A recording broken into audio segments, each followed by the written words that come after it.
High distance digital tutors LK நிறுவனத்தினால இந்த வருடம் ஓ லெவல் எக்ஸாம் எழுதக்கூடிய மாணவர்களுக்கு ஐடி சப்ஜெக்ட்டுக்குரிய ஒரு ரிவிஷன் பேப்பர் கிளாஸஸை இந்த முறை நாங்கள் இன்ட்ரடியூஸ் பண்ணுறோம். மிகவும் ஒரு இன்டராக்டிவான இந்த செஷனாக எங்களுடைய கிளாஸஸ் இருக்கும். அதுலேயும் எங்களுடைய லெக்சர் பேனலில் பார்த்தீங்கன்னு சொன்னால் சார் வந்துட்டு ஃபுல்லாகவே எங்களுடைய ஒரு இண்டஸ்ட்ரியல் எக்ஸ்பீரியன்ஸ் இருக்கிற ஒரு டீச்சர். ஓகே, அதே மாதிரி நிறைய வருஷமாக வந்துட்டு ஏற்கனவே நடந்த பேப்பர்கள் நிறைய பேப்பர்கள் அவங்க வந்து பிசிக்கலாக செஞ்சுருக்கிறாங்க. ஸோ இந்த வருஷம் நாங்கள் ஸ்டார்ட் பண்ணியிருக்கிறோம். டிஜிட்டல் பிளாட்ஃபார்மில் ஸ்டூடெண்ட்ஸுக்கு வந்துட்டு நாங்கள் அந்த ஐடியை கொண்டு போகணும் வந்து. ஓகே, மேலே ரைஸ்கான் சார் வந்துட்டு ஏற்கனவே நிறைய கிளாஸஸ் கொண்டு போயிருக்கிறாங்க. பட் இந்த முறை வந்துட்டு டிஜிட்டலைசேஷன் அப்போ தான் அதுக்கு நாங்கள் ஏற்கனவே இந்த சப்ஜெக்டை பார்த்தீங்கன்னா ஐடி ரிலேட்டடான சப்ஜெக்ட் இல்லையா. ஸோ இதை நாங்கள் இப்போ இருக்கிற வேர்ல்டு வந்துக்கிட்டு டைம் மிகவும் வேகமாக போய் கொண்டிருக்குது. எங்களுக்கு குறுகிய காலத்தில் நாங்கள் நிறைய ப்ரிப்பேர் ஆகணும். ஓகே, இன்ஃபர்மேட்டிவ் வேர்ல்டு, இந்த உலகம் வந்துட்டு இன்ஃபர்மேஷனால் நிறைஞ்சிருக்கு. ஸோ அதை சம்மரி பண்ணி உங்களுக்கு ஈஸியாக தரத்துக்கு ஒரு கைடன்ஸ் கொண்டு வேணும். ஸோ அந்த அடிப்படையில் டிஜிட்டல் டியூட்டர்ஸ் எல்கே நிறுவனம் இந்த முறை அவங்களுக்கு ஓ லெவலில் ஐடி மட்டும் இல்லை எல்லா சப்ஜெக்ட்லையும் நாங்கள் இந்த முறை செய்யறதுக்கு இருக்கிறோம். So welcome dear students. அந்த கிளாஸஸை நீங்கள் இன்றைய நாள் பயன்பெறுவீங்க. அதே நேரம் இதனுடைய ரெக்கார்டை நாங்கள் யூடியூப்லேயும் ஃப்யூச்சரில் தரத்துக்கு ட்ரை பண்ணுறோம். Okay sir, you can start now. Thank you. அஸ்ஸலாமு அலைக்கும் அண்ட் குட் ஈவினிங். வணக்கம். பிள்ளைகள் நான் பேசுறது கேக்குதானே?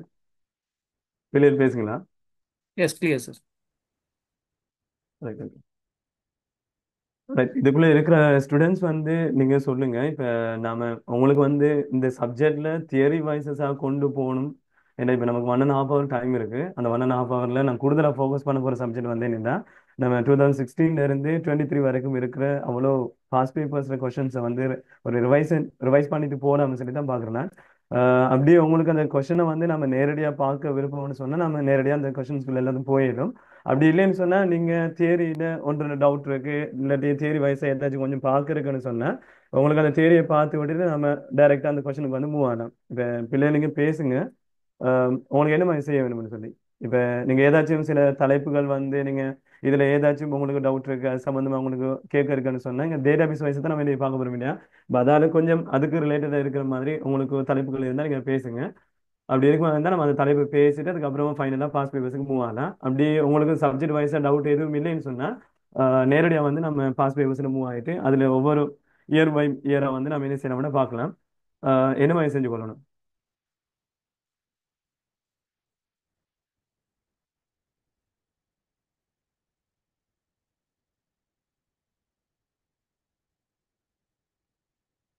இருக்கிறவங்க கொஞ்சம் பேசலாம்.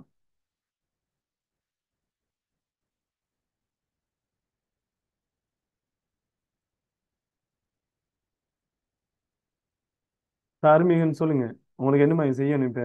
சப்ஜெக்ட் வைஸ் வந்து நம்ம தியரியை பார்த்துட்டு போவோமா இல்லை நேரடியாக பேப்பர் செஞ்சால் ஓகே இருக்குமா? பேப்பர் செய்யும். பேப்பர் செய்வோம் என்ன? ரைட்டா. கொஞ்சம் எல்லாரும் பேசி செய்வோமா? ஏன்னா இப்ப முழுக்க முழுக்க உங்களுக்காகத்தான் இந்த சப்ஜெக்ட் வந்து ஃப்ரீயா உங்களுக்காக கண்டக்ட் பண்ணிக்கிறாங்க. அப்ப அதால நம்ம எல்லாரும் பேசி போனோம்னு சொன்னா கொஞ்சம் உங்களோட டவுட்ஸும் பேசிக்கொண்டு கொஞ்சம் கிளியர் பண்ணக்கூடிய மாதிரி இருக்கும். அதே மாதிரி நிறைய விஷயங்களை நீங்க கேட்கலாம். சரிங்களா? மறுக்காம தான் நம்ம இந்த ஆன்லைன் பிளாட்ஃபார்ம்ல நம்ம செய்யறோம். Right, okay. அப்ப நம்ம பேப்பர்ஸை வந்து நம்ம பார்த்துக்கொள்வோம். இப்ப நம்ம 2016 இருந்து அந்த பேப்பர்ஸை ஸ்டார்ட் பண்ணலாம். சரி, இப்ப நம்ம டேட்டா பேஸ் செய்யறதால அந்த டேட்டா பேஸ் வைஸா நம்ம தனி ஒரு கேள்வி வச்சிருக்கிறோம். அந்த கேள்வியில இருந்து நம்ம மூவ் ஆயிட்டு போகலாம். ஆஹ் கொஞ்சம் இருங்க.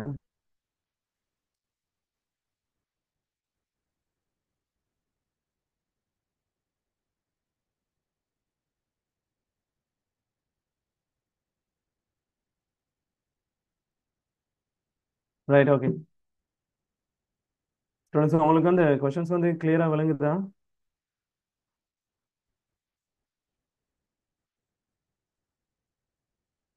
பேசலாமே புள்ளிகள். பேப்பர் ஸ்க்ரீன்ல வந்து உங்களுக்கு ஓகே இருக்கா? அந்த பேப்பர்ஸ் வந்து கிளியரா விளங்குது இல்லை இன்னும் கொஞ்சம் ஜூம் பண்ணணுமா என்ன மாதிரி? கிளியரா இருக்கு சார். Right, okay. ரைட், இதுல பாருங்களா. இப்ப கூடுதலா உங்களோட பேப்பர்ஸ்ல மிக கூடுதலான புள்ளிகளை கொண்டு வரக்கூடிய ஒரு தலைப்பா இருக்கிற விஷயம் தான் இந்த டேட்டா பேஸ், அதாவது தரவுத்தளம். இப்ப இதுக்கு முதல் நீங்க நிறைய கேள்விகள் வந்து செஞ்சிருப்பீங்க. இருந்தாலும் நான் ஃபெஸ்ட்டுக்கு வந்து ஸ்டார்ட் பண்ணி இந்த டாபிக் வந்து கிரேட் லெவல்ல முதலாவது இருக்கிற அந்த ஃப்ளோ சார்ட்டோட சம்மந்தப்பட்ட டாபிக் தான். இருந்தாலும் அந்த டாபிக்கை தொடங்குறதுக்கு முதல் நாம தரவுத்தளத்தை பார்த்ததுக்கு பின்னால அடுத்தடுத்த கிளாஸஸ்ல ஃபியூச்சர்ல நம்ம அடுத்தடுத்த தலைப்புகள் பார்க்க போகல நம்ம ஃப்ளோ சார்ட் அதே மாதிரி சூட கோட் அதே மாதிரி பஸ்காலோட சம்மந்தப்பட்ட கோடிங்ஸ் வந்து நம்ம பார்க்கலாம். இப்போதைக்கு கூடுதலா ஏர்ன் பண்ணக்கூடிய ஒரு மார்க்ஸாக இந்த தரவுத்தளம் இருக்கு. நீங்க பாத்தீங்கன்னு சொன்னா உங்களுக்கு தெரியும், பார்ட் ஒன்ல ரொம்ப கூடுதலாக இந்த தரவுத்தளத்துல இருந்து 2 அல்லது 3 எம்சிக்கு வந்து போடுறாங்க. இப்ப நீங்க மார்க்ஸ் எடுக்க போகக்குள்ள உங்களோட பார்ட் ஒன்ல மொத்தம் டோட்டல் மார்க்ஸ்ல ஒரு 40 மார்க்ஸ் எம்சிக்யூல கிடைக்கும். அதே நேரத்துல பார்ட் டூல ஏ பார்ட்ல உங்களுக்கு தெரியும் தானே, பார்ட் டூல வந்து முதலாவது கேள்விக்குள்ள உங்களுக்கு கட்டாயமான 20 கேள்விகள் இருக்கு. அதே மாதிரி பின்னால ஒவ்வொரு ஒரு 10 மார்க்ஸ்க்குரிய கேள்விகள் இருக்கு. அப்படி பார்க்க போகக்குள்ள உங்களுக்கு எம்சிக்யூல கட்டாயம் இந்த தரவுத்தளத்துல இருந்து குறைஞ்சது ஒரு 2 கேள்வியாச்சும் உங்களுக்கு என்ன செய்ய வேண்டாம், ஒவ்வொரு ஒரு பாஸ் பேப்பர்லயும் கேள்விகளை தொடர்ச்சியா போட்டு கொண்டிருக்கிறாங்க. அப்ப உங்களுக்கு 2 புள்ளிகளாச்சும் உங்களுக்கு குறைஞ்சது எடுக்கக்கூடிய மாதிரி இருக்கும். அதே மாதிரி உங்களுக்கு பார்ட் டூல சில நேரங்கள்ல பார்ட் டூல இருக்கிற முதலாவது கட்டாய கேள்விக்குள்ள சில ஆண்டுகள்ல ஒரு 2 மார்க்ஸ் வரக்கூடிய மாதிரி ஒரு கேள்வி போட்டிருக்கிறாங்க. முதலாவது கேள்விக்குள்ள முதல் 10 கேள்விக்குள்ள ஒரு கேள்வியா போட்டிருக்கிறாங்க. அதே மாதிரி பின்னால் வரக்கூடிய விருப்பத்துக்குரிய வினாக்கள்ல ஒரு 10 புள்ளிக்குரிய முழு கேள்வியா வந்து டேட்டாபேஸ் ஒவ்வொரு வருஷமும் தொடர்ச்சியா வந்துட்டு இருக்கு. இப்ப முழுக்க நீங்க என்ன செய்யலாம்டா, இப்ப டேட்டாபேஸ்ங்கிற ஒரு பாட்டை வந்து ஒரு கம்ப்ளீட்டா நீங்க விளங்கி வச்சுக்கலாம்னு சொன்னா உங்களோட எதிர்காலத்துல குறைஞ்சது வந்து மொத்த 100 புள்ளிகள்ல ஒரு குறைந்தது ஒரு 14 புள்ளியாச்சும் உங்களுக்கு இந்த பாஸ் பேப்பர்ல எடுக்கக்கூடிய மாதிரி இருக்கும். அப்ப நீங்க வந்து எதிர்காலத்துல இப்ப உங்களுக்கு இருக்க போற காலம் வந்து இன்னும் ஒரு மாசம் தான்.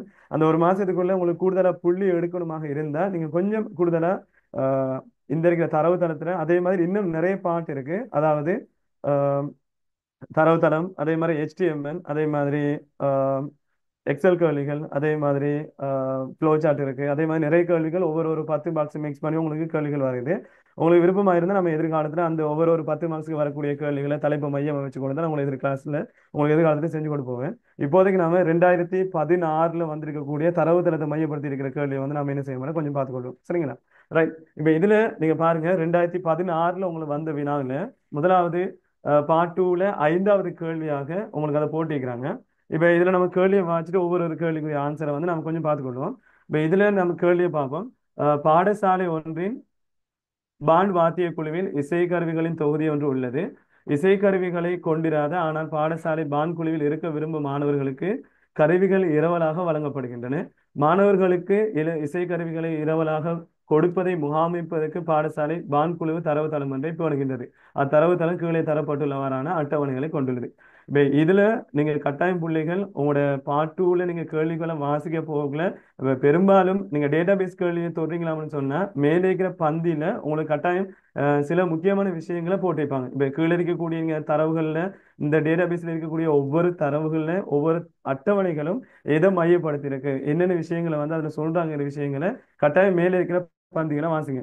ஏன்னா கூடுதலான புள்ளிகள் பேப்பர் கரெக்ஷன்ல போற நேரங்கள்ல இந்த புள்ளைகள் என்ன செய்யறாங்க இல்லைன்னு சொன்னா பார்ட் டூல இருக்கக்கூடிய கேள்விகள்ல பந்தி அமைப்புல வரக்கூடிய வினாக்கள்ல கடைசி வரைக்கும் அந்த கேள்விகளை நீங்க வாசிக்கிறீங்க. அந்த கடைசி வரைக்கும் நீங்க வாசிக்காம இருக்கிறதால ஒரு சில முக்கியமான விஷயங்கள்ல நீங்க சின்ன சின்ன மிஸ்டேக்கை வந்து வர்றீங்க.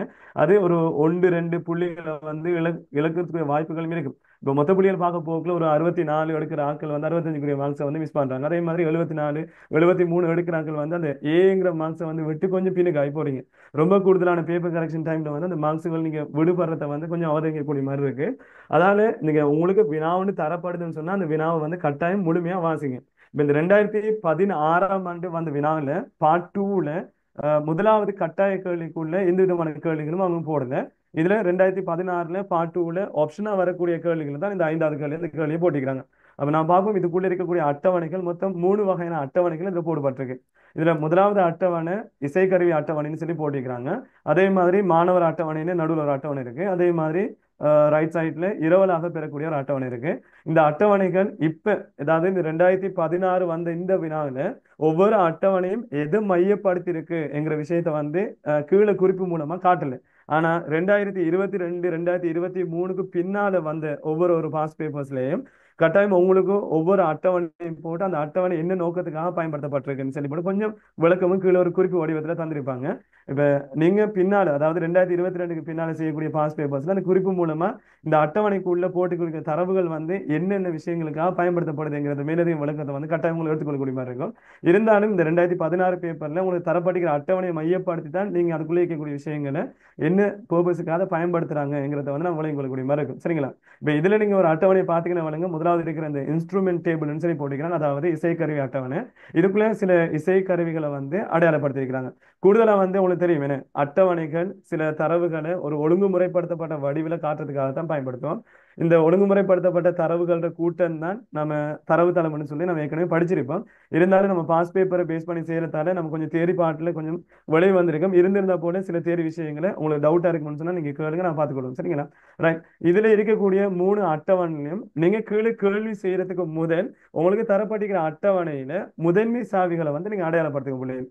இப்ப இதுல நீங்க பாத்தீங்கன்னா விளங்கும் இல்லையா, இந்த 3 அட்டவணைகள்ல முதலாவது உங்களுக்கு கேள்வி கீழே என்ன இருந்தாலும் பரவாயில்ல, நீங்க கேள்வியை வாசிக்கிறதுக்கு முதல் பாட்டுல ரொம்ப கூடுதலா வரக்கூடிய வினாக்கள் முதன்மை சாவி என்றா என்ன, அதே மாதிரி முதன்மை சாவிக்குள்ள இருக்கக்கூடிய விஷயங்கள் அந்த கீகளை வந்து அடையாளப்படுத்துங்க. அதே மாதிரி அந்நிய சாவி என்றா என்ன, அந்நிய சாவிக்குள்ள இருக்கக்கூடிய அந்த சாவிகளை அடையாளப்படுத்துங்க. அப்படியான விஷயங்கள் தான் உங்களுக்கு கூடுதலா கேள்விகளா வருது. அப்ப இந்த இடத்துல நீங்க இந்த கேள்விகளை பார்க்க போகல, முதலாவது அட்டவணை தரப்பட்டா அந்த அட்டவணைக்குள்ள இருக்கக்கூடிய முதன்மை சாவிகளை உங்களால அடையாளப்படுத்தக்கூடிய மாதிரி இருந்தா ஒரு பென்சிலால வந்து அடையாளப்படுத்தி விட்டுருங்க. அதே மாதிரி இந்த இடத்துல 2 3 அட்டவணைகள் தரப்பட்டிருக்கு. இதுல முதலாவது அட்டவணை இசைக்கருவி அட்டவணைன்னு தந்திருக்காங்க இல்லையா, அந்த இசைக்கருவி அட்டவணைக்குள்ள நீங்க எது ஒரு முதன்மை சாவியா வரும்னு சொல்லி நீங்க அடையாளப்படுத்துனீங்கன்னா வந்து உங்களுக்கு நல்லா விளங்கும். எந்த ஒரு தரவு திரும்ப திரும்ப வராத வகையில யுனிக்காக, அதாவது தனித்துவமா அடையாளப்படுத்தக்கூடிய மாதிரி இருக்கோ அப்படியான தரவுகள் வந்து நம்ம சொல்லுவோம் வேணும்டா முதன்மை சாவின்னு சொல்லுவோம். அப்ப இந்த இடத்துல இந்த இசைக்கருவி அட்டவணையை பொறுத்த வரைக்கும் இதுக்குள்ள இந்த 1001 1002 1003 இது வந்து இலக்க வடிவத்துல இருக்கு. ஆனா கொஞ்சம் நீங்க பேப்பர் நல்லா பார்த்தீங்கன்னா அந்த ஐங்கிற வடிவத்துல போட்டிருக்க, சில நேரங்களில் ஒன்றுங்கிற வடிவத்திலையும் காட்டுப்படுது. இப்போ இன்ஸ்ட்ருமெண்ட் நீங்க போகல முதல் எழுத்து ஐ தான் ஸ்டார்ட் ஆகுது. அப்போ இந்த இடத்துல நீங்க அந்த எழுத்தை வந்து I001, அதே மாதிரி I002 I003 சொல்லி கூட ஒவ்வொரு ஐடியும் வந்து காட்டுப்படுது. இப்ப நீங்க இருக்கிறார்கள் சொல்லிடுமா இருக்கும் உங்களுக்கு இந்த இசைக்கருவி அட்டவணைக்குள்ள இந்த இடத்துல தனித்துவமா அடையாளப்படுத்தக்கூடிய புலமா இருக்கக்கூடிய புலம் எந்த புலம்னு சொல்லிடுமா? பேசுங்க போலே. இதுக்குள்ள தனித்துவமா அடையாளப்படுத்தக்கூடிய புலம் எந்த புலத்தை வந்து காட்டலாம்?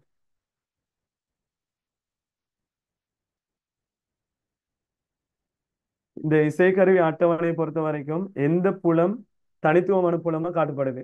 இப்ப நீங்க வந்து ஒரு அட்டவணைக்கு பிரைமரி கீயை செட் பண்ணுவீங்கன்னு சொன்னா கூடுதலா இந்த இசைக்கருவி அட்டவணை மட்டும் பார்க்க போகல எந்த ஒரு புலத்தை வந்து நீங்க முதன்மை சாவியா தெரிவு செய்வீங்க? பேசலாமே. ஐடி இல்லையா? ரைட். மெசேஜ்ல போடுங்க, பிரச்சனை இல்லை. ரைட். இதுல பாத்தீங்கன்னா விளங்கும் இந்த இசைக்கருவி அட்டவணையை பொறுத்த வரைக்கும் இந்த 3 புலங்கள்ல கூடுதலா உங்களுக்கு புலம் அதே மாதிரி பதிவுகள் அடையாளப்படுத்த தெரியும் தானே புள்ளி. இதுல ஐஐடின்னு சொல்லி காட்டி இருக்கிறது, அதே மாதிரி பக்கத்துல இன்ஸ்ட்ருமெண்ட் போட்டிருக்கிறது, அதுக்கு பக்கத்துல இந்த ரிசீவ் டேட்னு போட்டிருக்கிற இந்த 3 வகையான தலைப்புகளும் நம்ம ஒரு அட்டவணைக்கு புலங்கள்னு சொல்லுவோம். அதே மாதிரி கீழே ஒவ்வொரு தரவுகளா காட்டுப்பட்டிருக்கு. இந்த லைனை பாத்தீங்கன்னா உங்களுக்கு விளங்கும். இந்த 1001 ட்ரம்பட்ஸ், அதே மாதிரி 1 1 2015 காட்டுப்பட்டிருக்கிற இந்த ஒவ்வொரு லைனும் நம்ம சொல்லிலும் ஒவ்வொரு பதிவுகள்னு சொல்லுவோம் இல்லையா. அப்ப இந்த இடத்துல புலங்கள்னு சொல்ல போகல, மேலிருந்து கீழ் நோக்கி வடிவத்துல பார்க்க போகல இந்த ஐஐடி, அதே மாதிரி இந்த போட்டிக்கிற இந்த இன்ஸ்ட்ருமெண்ட், அதே மாதிரி இந்த ரிசீவ் டேட், இந்த 3 தான் கூடுதலா வந்து ஒவ்வொரு புலமாக ஒவ்வொரு அட்டவணைக்கு காட்டுப்படும். சரிங்களா? ரைட். இப்ப இந்த இடத்துல இந்த 3 தலைப்புகளையும் தனித்துவமா அடையாளப்படுத்தக்கூடிய புலமாக இருக்குமா இருந்தா இந்த ஐஐடின்னு காட்டக்கூடிய புலம் தான் அது கீழே வந்திருக்கக்கூடிய தரவுகளை மையப்படுத்தி ஒரு தனித்துவமான புலமாக என்ன செய்யலாம், அடையாளப்படுத்தக்கூடிய மாதிரி இருக்கும். அப்ப இந்த இடத்துல இந்த இன்ஸ்ட்ருமெண்ட் டேபிளை பொறுத்த வரைக்கும் அதுல முதன்மை சாவியாக நம்ம என்ன செய்யலாம், இந்த ஐஐடியை வந்து எடுத்துக்கொள்ளலாம். அதே மாதிரி மற்ற பக்கத்துல இருக்கக்கூடிய மற்ற தரவுகள் ஆஹ் பின்னால நமக்கு தேவைப்பட போகல ஒரு சேர்மான சாவியாகவோ இல்லாட்டி தனிப்புலமாகவோ நாம் என்ன செய்யலாம், அடையாளப்படுத்தக்கூடிய மாதிரி இருக்கும். இருந்தாலும் முதலாவது நாம் அடையாளப்படுத்தணும் முதன்மை சாவியை தான். அதே மாதிரி இந்த மாணவர் அட்டவணை பொறுத்த வரைக்கும் இதுல நான் செலக்ட் பண்ணி காட்டியிருக்கிறேன். இந்த மாணவர் அட்டவணையில நீங்க நல்லா பார்க்கையிலும் இந்த இருக்கிற எஸ்ஐடி வந்து நம்ம என்ன செய்யலாம், ஒரு தனித்துவமான புலமாக, அதாவது முதன்மை சாவியாக அடையாளப்படுத்தலாம். அதே மாதிரி இந்த பொரோவிங் டேபிள்ல வந்து இதுல பார்க்க இயலாம இந்த பொரோவிங் டேபிள்ல தனித்துவமா அடையாளப்படுத்தக்கூடிய புலம் எதுவும் இல்லை. இதுல நீங்க பார்க்க போகல நல்லா விளங்கும். இந்த 1 3 2016 அதே போல 1 3 2016 இந்த ரெண்டுமே வந்து தொடர்ச்சியா வந்திருக்கிறதால நாம அது ஒரு தனித்துவ புலமாக அந்த களத்துக்கு வந்து செய்யலாம், அடையாளப்படுத்த செய்யலாம். அதே மாதிரி இந்த மேல இருந்து கீழே பார்க்க போகல இந்த ஐஐடின்னு போட்டிக்கிற இந்த அட்டவணைக்குள்ள இருக்கிற இந்த புலமும் இந்த I003 அதே மாதிரி கீழே இன்னொரு I003 வந்திருக்கிறதால தரவு மீள திரும்ப வந்திருக்கு இல்லையா? அப்ப ஒரு அட்டவணைக்குள்ள ஏதாச்சும் ஒரு புலத்துக்குள்ள வரக்கூடிய தரவு திரும்ப வந்திருந்தா கூட நம்ம என்ன செய்யறது, அந்த புலத்தை ஒரு முதன்மை சாவியாக தெரிவு செய்யலாம். அதே மாதிரி இந்த இடத்துலயும் நாம என்ன செய்யறோம் வேண்டாம் A00 அதே மாதிரி ஒரே தரவு திரும்ப அதுக்குள்ளேயும் வந்திருக்கு. நம்ம இந்த மூணாவது பொரோவின் டேபிளுக்குள்ள இருக்கக்கூடிய புலங்களையும் தனித்துவமான புலங்களாக தெரிவு செய்ய இயலாம இருக்கும். அப்ப இந்த இடத்துல முதன்மை சாவி இருக்கக்கூடிய ரெண்டே ரெண்டு அட்டவணை இந்த இன்ஸ்ட்ருமெண்ட் டேபிளும் அதே மாதிரி ஸ்டூடெண்ட் டேபிளும் தான். சரிங்களா? ரைட். இந்த முதன்மை சாவியை அடையாளப்படுத்துறதுக்கு பின்னால நம்ம கீழே இருக்கக்கூடிய கேள்விகளை வந்து என்ன செய்யலாம் செய்யலாம். இப்ப கீழே இருக்கிற கேள்வியில முதலாவது கேள்வி வந்து நாம பார்ப்போம். மேற்குறித்த தரவுத்தளத்தின் இரண்டு முதன்மை சாவிகளை அவற்றின் உரிய அட்டவணை பெயர்களுடன் பட்டியல்படுத்துக. சரிங்களா? அப்ப இந்த இடத்துல நாம கேள்விக்கு விட எழுத போகல, நம்ம ஒரு விட பேப்பர் எழுதுறதுக்காக நான் என்ன செய்யறேன்னா இந்த எக்ஸல் ஷீட்டை வந்து நான் பயன்படுத்துறேன். இந்த எக்ஸல் ஷீட்ல நீங்க சாரி வேர்ட் ஷீட்டை வந்து நான் பயன்படுத்துறேன். இந்த வேர்ட்ல வந்து நம்ம என்ன செய்யணும்னா அந்த கேள்வி விளக்கத்தை மார்க் பண்ணிட்டு அதுக்குரிய ஆன்சர்ஸ் வந்து நான் டைப் பண்றேன். உங்களுக்கு விளங்கிக் கொள்ளக்கூடிய மாதிரி இருக்கும். பிள்ளைகள் விளங்கி தானே இந்த கேள்வி டைப் பண்றதுல உங்களுக்கு விளங்கலையான்னு சொன்னா கொஞ்சம் சொல்லுங்க, ஜூம் பண்ணி கொள்ளுங்க. சரிங்களா? ரைட். இப்ப இதுல அந்த கேள்வி எடுப்போம். ரைட். இதுல பாருங்க, முதலாவது கேள்வி, அதாவது முதலாவது ரோமன் இலக்கம் 1. இதுல சொல்றாங்க இந்த மேற்படி தரவுத்தளத்தின் முதன்மை சாவிகளை அடையாளப்படுத்துங்கன்னு சொல்லிக்கிறாங்க. அந்த முதன்மை சாவியை அடையாளப்படுத்துற நேரத்துல கட்டாயம் நீங்க என்ன செய்யணும்னா அந்த குறிப்பிட்ட அட்டவணையின் தலைப்பை போட்டு காட்டித்தான் என்ன செய்யணும், உங்களோட அந்த விடைகளை வந்து அளிக்க வேண்டியிருக்கும். இப்ப இதுல பாத்தீங்கன்னு சொன்னா இந்த இன்ஸ்ட்ருமெண்ட் டேபிளுக்கு கொடுத்துருக்கிறாங்க இன்ஸ்ட்ருமெண்ட் டேபிள், அதே மாதிரி இசைக்கருவி அட்டவணை.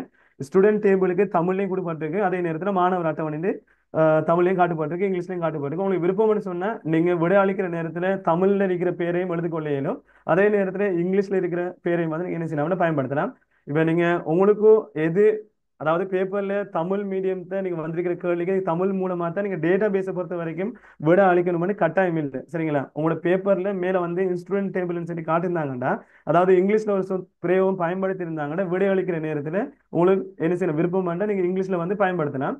அதே மாதிரி தமிழ்லையும் கட்டாயம் என்ன செஞ்சிருக்கிறாங்க தந்திருக்கிறாங்க. விருப்பம்னு சொன்னா நீங்க என்ன செய்யலாம் தமிழ்லையும் விடை அளிக்கிறதுக்காக இசைக்கருவி அட்டவணை சொல்லி தமிழ்லையும் எழுதி அதுக்குரிய விடைகளை போட்டுக்கலாம். இப்ப நாம இன்ஸ்ட்ருமெண்ட் டேபிள்னு சொல்லி நாம என்ன செய்ய வேண்டாம், இங்கிலீஷ்ல வந்து நம்ம போட்டுக்கொள்ளும், ஒரு பிரச்சனையும் இல்லை. இப்போ இன்ஸ்ட்ருமெண்ட் டேபிள் அதே மாதிரி கவனமா இருங்க பிள்ளைகள்.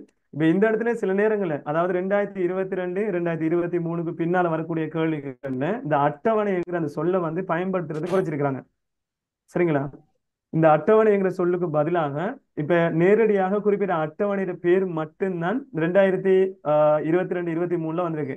வேணுமனசுமா அந்த பேப்பரை கொஞ்சம் நம்ம பார்த்துட்டு வருவோம். இப்ப இதுல பாருங்க, இந்த 2023ல வந்திருக்கிற ஒரு பேப்பர் பார்ப்போமா. இதுல டேட்டாபேஸ்ல வந்து கேள்வி பாருங்க, இதுல போட்டிக்கிறான் பாருங்க, இந்த ஸ்டூடெண்ட் டேபிள்னு கொடுக்காம மாணவர் அதே மாதிரி ஸ்டூடெண்ட் மட்டும்தான் டேபிள் நேம் காட்டுப்பட்டிருக்கு. இப்ப உங்களுக்கும் அட்டவணைகளோட பேரு முழுமையா தரப்பட்டு இருந்தா மட்டும்தான் நீங்க அட்டவணையை பேரோட வந்து எழுதுங்க. இப்ப சிலாக்கள் வந்து எழுத போகல, நீங்க கவனமா இருக்கணும். மாணவர் இருக்க போகல, மாணவர் அட்டவணைன்னு எழுதுறீங்க. பேப்பர் கரெக்ஷன் டைம்ல வந்து அட்டவணைன்னு அந்த சொல்லி இல்லாதால சில நேரங்கள் எழுதியிருந்தா புல போறதுக்கு வாய்ப்பு இருக்கு. இப்ப இந்த இடத்துல ஸ்டூடெண்ட் போட்டுனா ஸ்டூடெண்ட் போடுங்க, அப்படி இல்லைன்னு மாணவர் இருந்தா நீங்க மாணவர் உங்களுக்கு விடை எழுதுற நேரத்துல விடை எழுதி கொள்ளுங்க. சரிங்களா பிள்ளை? ரைட். அப்ப இந்த இடத்துல நாம விடைகள் எழுதுற நேரத்துல அந்த அட்டவணைகளோட தலைப்பு போட்டிருந்தாங்கன்னா தான் டேபிள் பயன்படுத்துங்க. அதே மாதிரி அட்டவணையில தமிழ் போட்டிருந்தாங்கன்னா அட்டவணையை பயன்படுத்தி எழுதி கொள்ளலாம். சரிங்களா? ரைட். இப்ப இதுல இன்ஸ்ட்ருமெண்ட் டேபிள்னு சொல்லி நான் போட்டு வைக்கிறேன். அதே மாதிரி டேஷ் பண்ணிட்டு உங்களோட விட எழுத போகல இன்னொரு முக்கியமான விஷயம் பிள்ளைகள், இந்த இன்ஸ்ட்ருமெண்ட் டேபிளுக்கு நடுவுல, சரிங்களா, இந்த நான் ஜூம் பண்ணி காட்ட கொஞ்சம் பாருங்க, இந்த இன்ஸ்ட்ருமெண்ட்டுக்கு டேபிளுக்கு நடுவுல சில நேரங்கள்ல வினாக்கள்ல அண்டர் ஸ்கோர் பயன்படுத்திருப்பாங்க. இப்ப இதுல பாத்தீங்கன்னு சொன்னா விளங்கும், இந்த இன்ஸ்ட்ருமெண்ட்டுக்கும் டேபிளுக்கு நடுவுல எந்த விதமான அண்டர் ஸ்கோரும் பயன்படுத்தல. ஏன்னா பிற்காலத்துல வரக்கூடிய கேள்விகள் வந்து, அதாவது 2016க்கு பின்னால வந்திருக்கிற கேள்விகள்ல ரொம்ப கூடுதலான கேள்விகள் அண்டர் ஸ்கோரை மையப்படுத்தி போட்டிக்கிறாங்க. பாருங்க, இந்த ரிசீவ் டேட்னு சொல்லி போட்டிக்கிறாங்க. இந்த ரிசீவ்டுக்கும் டேட்டுக்கு நடுவுல என்ன செஞ்சிருக்கிறாங்க, ஒரு அண்டர் ஸ்கோர் போட்டு தான் அந்த ரெண்டையும் இணைச்சு காட்டியிருக்கிறாங்க. அதே மாதிரி சில நேரம் அட்டவணைகளுக்கு பேர் கொடுக்க போகல சில அண்டர் ஸ்கோரை பயன்படுத்தி இரண்டு வேர்ட்ஸையும் என்ன செஞ்சிருப்பாங்கன்னா இணைச்சு காட்டியிருப்பாங்க. அப்படி இணைச்சு காட்டியிருந்தாங்கன்னு சொன்னா கட்டாயம் நீங்க என்ன செய்யணும்னா அண்டர் ஸ்கோரை பயன்படுத்தி தான் நீங்க விடைகள் எழுத வேண்டியிருக்கும். இல்லாட்டி உங்களை புள்ளி வழங்குற பட்சத்துல வந்து என்ன செய்வாங்கன்னா அதுக்குரிய விடைகளை பிழையான விடைகளை நீங்க எழுதிருக்கிறீங்கன்னு சொல்லி போட்டு அதுக்குரிய பிழையை போட்டு தான் மார்க்ஸ் கழிச்சு கொள்வாங்க. சரிங்களா? ரைட். அப்ப இந்த இடத்துல இன்ஸ்ட்ருமெண்ட் டேபிளுக்கு நடுவுல எந்த விதமான அண்டர் ஸ்கோரும் இல்லை. அண்டர் ஸ்கோர் இருந்தா நீங்க என்ன செய்யணும்னா இந்த கீழ் கோடை போட்டுக்கொள்ளுங்க, நான் கீழே போட்டுக்கிற மாதிரி. இப்ப இந்த இடத்துல கீழ்கோடு இல்லைங்கிறதால நீங்க கீழ்கோடு போட தேவையில்ல. நீங்க இல்லாத தொண்டை போட்டாலும் சரி, இல்லாட்டி இருக்கிற தொண்டை போடாம விட்டாலும் உங்களுக்கு அந்த புள்ளிகள்ல மார்க்ஸ் இல்லாம போகும். ரைட். இப்ப இந்த இன்ஸ்ட்ருமெண்ட் டேபிளை பொறுத்த வரைக்கும் இதுக்குள்ள இருக்கக்கூடிய முதல் சாவி இந்த ஐ அண்டர்ஸ்கோர் ஐடி. அப்ப நீங்க இருக்கிற மாதிரி புள்ளிகள் அதை அப்படியே நீங்க எழுதி விட்டீங்கன்னு சொன்னா உங்களுக்கு அதுக்குரிய புள்ளி கிடைக்கும். இப்ப சில ஆட்கள் நீங்க என்ன செய்வீங்கன்னு சொன்னா, இப்ப புள்ளி வழங்குற பட்சத்துல உங்களோட ஆன்சர் ஸ்கீம்ல மென்ஷன் பண்ணியிருக்கிறாங்க. ஒரு சில நேரங்கள்ல பிள்ளைகளோட விஷயங்கள்ல கொஞ்சம் கரிசனை செலுத்துங்க சரி போட்டிக்கிறாங்க. அதாவது ஐ அண்டர்ஸ்கோர் ஐடின்னு போட்டிருந்தாங்கன்னா பிரச்சனை இல்லை. இந்த இடத்துல ஐ அண்டர்ஸ்கோர் ஐடியில கேபிட்டல் லெட்டர்ஸை வந்து நீங்க பார்க்க தேவையில்லை, இல்லாட்டி ஸ்மால் லெட்டர்ஸ் எழுதிருந்தாங்கன்னா பிரச்சனை இல்லை. இப்போ நீங்க இந்த ஆன்சரை பாத்தீங்கன்னா உங்களுக்கு வேலைக்கு கொஞ்சம் நான் ஜூம் பண்ணி காட்டுறேன் பாருங்க. இந்த ஐ அண்டர்ஸ்கோர் ஐடியில இப்ப நீங்க என்ன செய்றீங்கன்னா இப்படி லோ கேஸ் யூஸ் பண்ணி இப்படி எழுதிக்கிறீங்க. இப்படி எழுதிங்களா சொன்னா இதுல முக்கியமா அவங்க பாக்குற விஷயம் ஐ அண்டர்ஸ்கோர் ஐடியில உங்களுக்கு அண்டர்ஸ்கோர் போட்டிக்கிறீங்களா, இந்த முக்கியமான விஷயங்கள் போட்டிக்கிறீங்க. சொல்லி யாராச்சும் பேசுறீங்களா? இல்ல என்ன? ரைட். இதுல அண்டர்ஸ்கோர் போட்டிக்கிறான்னு சொல்லி கொஞ்சம் முக்கியமான விஷயங்களை நோட் பண்ணுவாங்க. இப்ப நீங்க டேட்டா பேஸ்ல ஒவ்வொரு முதன்மை சாவிகளை அடையாளப்படுத்தி அதை ஆன்சர் எழுத போகல பிள்ளைகள் உங்களுக்கு தரப்பாட்டிக்கிற வடிவத்துல நீங்க எழுதுறீங்களான்னு சொன்னா இந்த விதமான பிரச்சனையும் இல்லை. சரிங்களா? ரைட். இந்த வினால நீங்க பாருங்க. இப்ப இதுல ஐ ஐடின்னு சொல்லி கேபிட்டல்ல தானே போட்டிருக்கிறாங்க. அப்ப நீங்க விட எழுத போகல அதே கேபிட்டல் ஃபார்மேட்ல நீங்க உங்களோட விடைகளை எழுதிக் கொள்ளுங்க. சரிங்களா? ரைட். இப்ப இந்த அட்டவணையில முதலாவது கேள்வியில அவங்க 2 முதன்மை சாவிகளை அடையாளப்படுத்த சொல்லிக்கிறாங்க. அப்ப 2 முதன்மை சாவிகளை அடையாளப்படுத்த போகல நம்ம இன்ஸ்ட்ருமெண்ட் டேபிள்ல இருந்து ஒரு முதன்மை சாவியை எடுத்துட்டோம். ரெண்டாவது இன்னொரு டேபிள பார்க்க வேண்டியிருக்கு, ஸ்டூடெண்ட் டேபிள் இல்லையா? நம்ம ஸ்டூடெண்ட் டேபிள் எழுத போகல இந்த இடத்துல நீங்க என்ன செய்யுங்க, அதே மாதிரி ரெண்டாவது ஆன்சராக ஸ்டூடெண்ட் டேபிள வந்து எழுதுவோம். என்னமா திருப்பி துப்பாக்கி சூடா தமிழர் செத்து தரேன் தமிழ். ரைட். இந்த ஸ்டூடெண்ட் டேபிள்ல புள்ளைகள் பாருங்களேன், இதுல முதன்மை சாவி என்ன இருக்கு சரியா? எல்லாரும் நியூஸ் வந்து நியூஸ் இந்த ஸ்டூடெண்ட் டேபிளை பொறுத்த வரைக்கும் எது முதன்மை சாவியை தெரிவு செய்யலாம். அதாவது ஒரு முதன்மை சாவியை தெரிவு செய்ய போகக்குள்ள நீங்க மேல் நோக்கி, அதாவது மேலிருந்து கீழ் நோக்கி வடிவத்துல பார்க்க போகல. அதாவது நான் போட்டிக்கு செலக்ட் பண்ணி காட்டிக்கிறேன் இந்த இதுக்குள்ள இந்த குறிப்பிட்ட வரையறைக்குள்ள போட்டிக்கக்கூடிய தரவுகள் திரும்ப மீண்டும் வந்திருக்க போகக்கூடாது. அப்படி வராம இருந்திருந்தா நீங்க அந்த புலத்தை வந்து என்ன செய்யணும்னா முதன்மை சாவியை தெரிவு செய்யலாம். முதன்மை சாவியை தெரிவு செய்யற புலம் குறிப்பிட்ட இலக்கங்களை உள்ளடக்கி இருந்தா அந்த இலக்கங்கள் உள்ளடக்கி இருந்த புலத்தை தெரிவு செய்யறது மிக பொருத்தமா இருக்கும். அப்ப இந்த இடத்துல நீங்க எஸ்ஐடிங்கிற இந்த புலத்தை தெரிவு செய்யறது மிக பொருத்தமா இருக்கும். அப்ப இந்த இடத்துல நாம என்ன செய்யறோம், அதுக்குரிய விட எழுத போகல இஸ் அண்டர்ஸ்கோர் ஐடி. சரிங்களா? இந்த விடையை நாம் எழுதியிருக்கிறோம். இது முதலாவது கேள்விக்குள்ள இன்ஸ்ட்ருமெண்ட் டேபிளுக்குள்ள இருக்கக்கூடிய முதன்மை சாவி ஐ ஐடியாகவும் ஸ்டூடெண்ட் டேபிளுக்குள்ள இருக்கக்கூடிய முதன்மை சாவி எஸ் ஐடியாகவும் நாம் என்ன செய்யலாம், தெரிவு செய்யலாம். சரிங்களா? இதுல யாருக்கும் ஏதாச்சும் டவுட் இருக்குன்னு சொன்னா கட்டாயம் கேளுங்க. இதுல என்ன பிரச்சனை கேட்கல?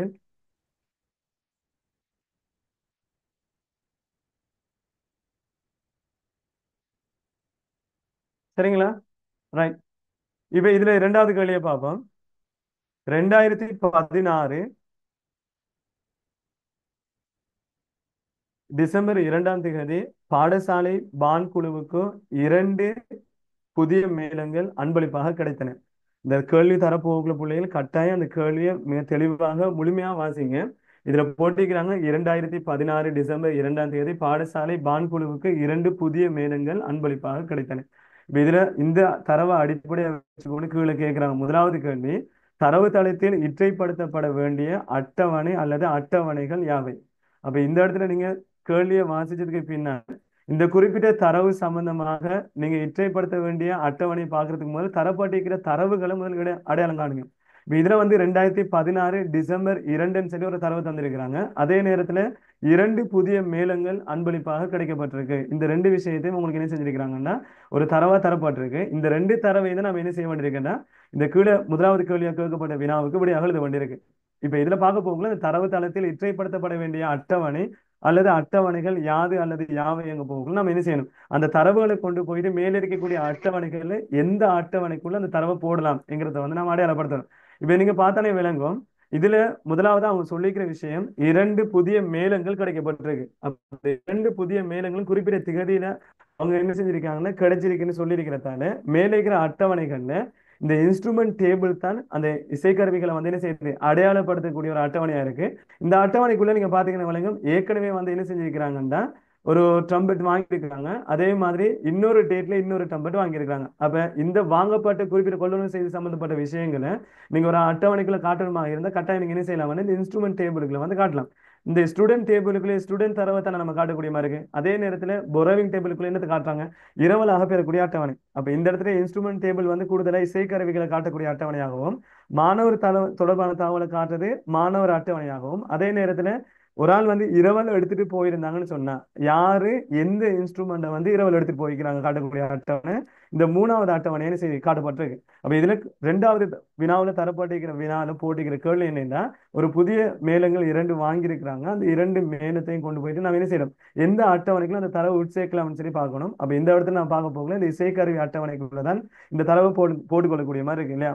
ரைட். இப்ப இந்த இடத்துல நீங்க இன்னொரு விஷயத்தை பாருங்க போலே, இந்த 2016 வந்திருக்கிற வினால இந்த அட்டவணைகளை எழுத சொல்லிக்கிறாங்க தானே. இந்த அட்டவணை எழுத சொல்ல போகல இதுல இன்னும் சில விஷயங்களை மேலதிகமா சேர்த்திருக்காங்க பின்னால வந்திருக்கிற கேள்விகள்ல. அப்ப நம்ம பின்னால வந்திருக்கிற கேள்வியை பார்க்க போகல, அந்த என்னென்ன மாறி அந்த கேள்விகள் வந்திருக்கிறத பார்ப்போமா. ரைட். இப்ப இந்த ஏ கேள்விக்கு விட எழுத போகல உங்களுக்கு நல்லா தெரியும். இந்த ஏ கேள்வியில எந்த தரவு தளத்துக்குள்ள இற்றைப்படுத்தப்பட வேண்டியிருக்குன்னு சொல்லணும்னா, அப்ப நம்ம கட்டாயம் என்ன செய்யணும், இந்த இசைக்கருவிக்குள்ளதான் அதை இற்றைப்படுத்த வேண்டியிருக்கு. அப்ப நம்ம என்ன செய்யணும்னா, அந்த இசைக்கருவி அட்டவணைங்கிறத மட்டும் போட்டு விட்டோம்னு சொன்னா ஓகே இருக்கும். சரிங்களா? ரைட். அப்ப இதுக்குள்ள நாம என்ன செய்யணும்னா, இந்த இரண்டாவது கேள்வி தானே, இந்த இரண்டாவது கேள்விக்குள்ள ஏ கேள்வியில ஆன்சர் சரிங்களா, அதுல விட வந்து என்ன இசைக்கருவி அட்டவணை. அப்ப நீங்க என்ன செய்யலாம்டா, இசைக்கருவி அட்டவணை இந்த மட்டும் நீங்க எழுதிட்டீங்கன்னா சரி. ரைட். அதே மாதிரி ஒரு பி கேள்வி போட்டிக்கிறாங்க இல்லையா? பி கேள்வியில என்ன போட்டிக்கிறோம் சொல்லுங்க.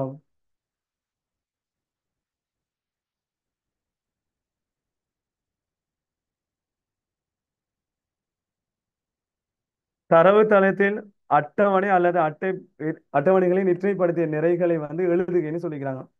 ரைட். இப்ப நீங்க சொல்லுங்க அப்ப மேல போட்டிக்கிற இந்த அட்டவணைக்குள்ள, அதாவது இந்த 3 அட்டவணைக்குள்ளேயும் இந்த குறிப்பிட்ட தரவை நாம இற்றைப்படுத்தணும்னு சொன்னா, இப்ப நம்ம முதலாவது ஏ கேள்விக்குள்ள நம்ம கண்டுபிடிச்சிட்டோம் எந்த அட்டவணைக்குள்ள இந்த தரவை வந்து நம்ம போடணும்னு சொல்லி.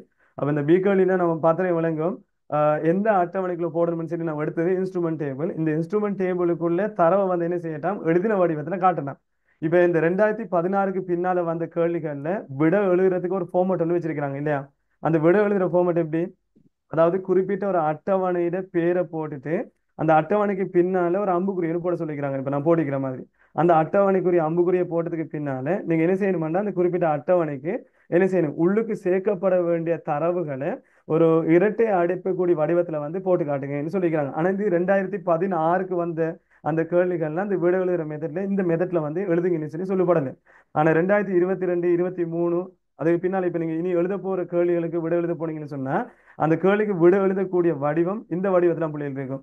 ஏன்னா இந்த இசைக்கருவி அட்டவணைன்னு சொல்லி அந்த அட்டவணையோட பேர் எழுதிட்டு அதுக்கு பின்னால் நீங்க என்ன செய்யணும்னா ஒரு அம்புக்குறின்னு போட்டு காட்டணும். இந்த அட்டவணைக்குள்ளதான் நான் என்ன செய்ய போறேன், இந்த வடிவத்துல அந்த தரவை நான் உட்சேர்க்க போறேன்னு சொல்லி போட்டு இந்த வடிவத்துல எழுதி காட்டுங்க. ஆனா 2016ஆம் ஆண்டு நீங்க எழுத வேண்டிய அந்த ஆன்சர் ஸ்கீம்ல இப்படியான ஒரு விட நீங்க இந்த வடிவத்துல எழுதிக்க மாட்டாங்க, வேற ஒரு வடிவத்துல எழுதிருப்பாங்க. அது பழைய மெத்தட் தானே, அதால நம்ம அந்த பழைய மெத்தட்டை வந்து இதுக்குள்ள கொண்டு வந்து சேர்க்க தேவையில்ல. நீங்க இப்ப என்ன செய்யுங்கன்னா, நான் இப்ப சொல்லித்தர இந்த மெத்தட்லயே வந்து நீங்க ஆன்சர் எழுதி பழகி கொடுங்க. ஏன்னா இப்ப அப்டேட் பண்ணப்பட்ட மெத்தட் என்னன்னு சொன்னா, அந்த குறிப்பிட்ட அட்டவணையின் பேரை போட்டுட்டு அதுக்கு பின்னால நம்ம என்ன செய்யறோம்னா ஒரு அம்புக்குறியை போட்டுட்டு அதுக்கு பின்னால அந்த தரவை நம்ம சேர்க்கிற ஓர்டரை வந்து எழுதி விட்டோம்னு சொன்னா ஓகே. இப்ப இதுல பாத்தீங்கன்னு சொன்னா உங்களுக்கு விளங்கும். இசைக்கருவி அட்டவணைக்குள்ள இருக்கக்கூடிய தலைப்புகள் ஐஐடியும் இன்ஸ்ட்ருமெண்ட்டும் அதே நேரத்துல ரிசீவ் பண்ண டேட்டும் இருக்கு இல்லையா?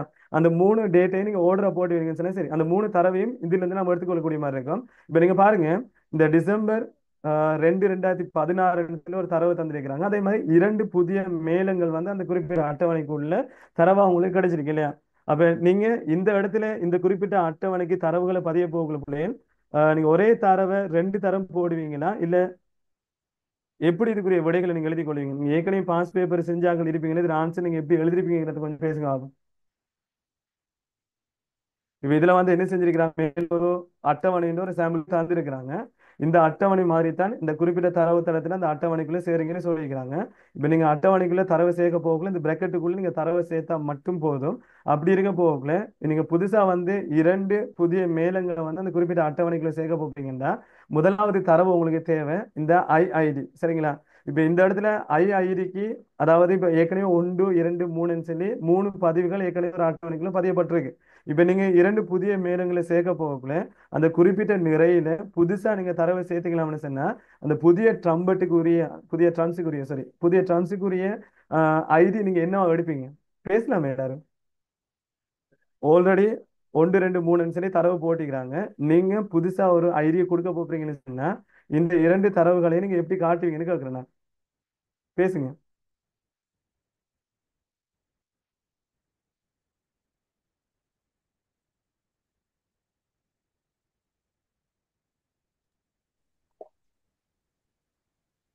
சொல்லுங்க.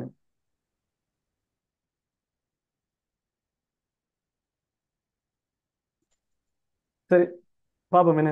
ரைட், இந்த 2 புதிய மேலங்கள் சொல்லியிருக்கிறாங்க தானே, அப்படியேங்க போகல. இப்ப இதுல பாருங்க, 2 வகையான மேலங்கள் வந்து புதுசா வாங்கியிருக்கிறாங்க. இப்ப இந்த இடத்துல ஏற்கனவே பதியப்பட்ட தரவுகள்ல எண்ணிக்கை அடிப்படையில இந்த தரவுகள் வந்து அட்டவணையில காட்டப்படலை. அதாவது 1001, அதாவது I001 சொல்லி ஒன்று எடுத்துட்டு அந்த ட்ரம்பட் குறிப்பிட்ட டேட்ல வாங்கப்பட்டதா போட்டுப்பட்டிருக்கு இல்லையா. அதுக்கு பின்னால இதுல நீங்க பாத்தீங்கன்னு சொன்ன விளங்கும், இந்த திருப்ப ஒரு ட்ரம்பட் வாங்கியிருக்கிறாங்க.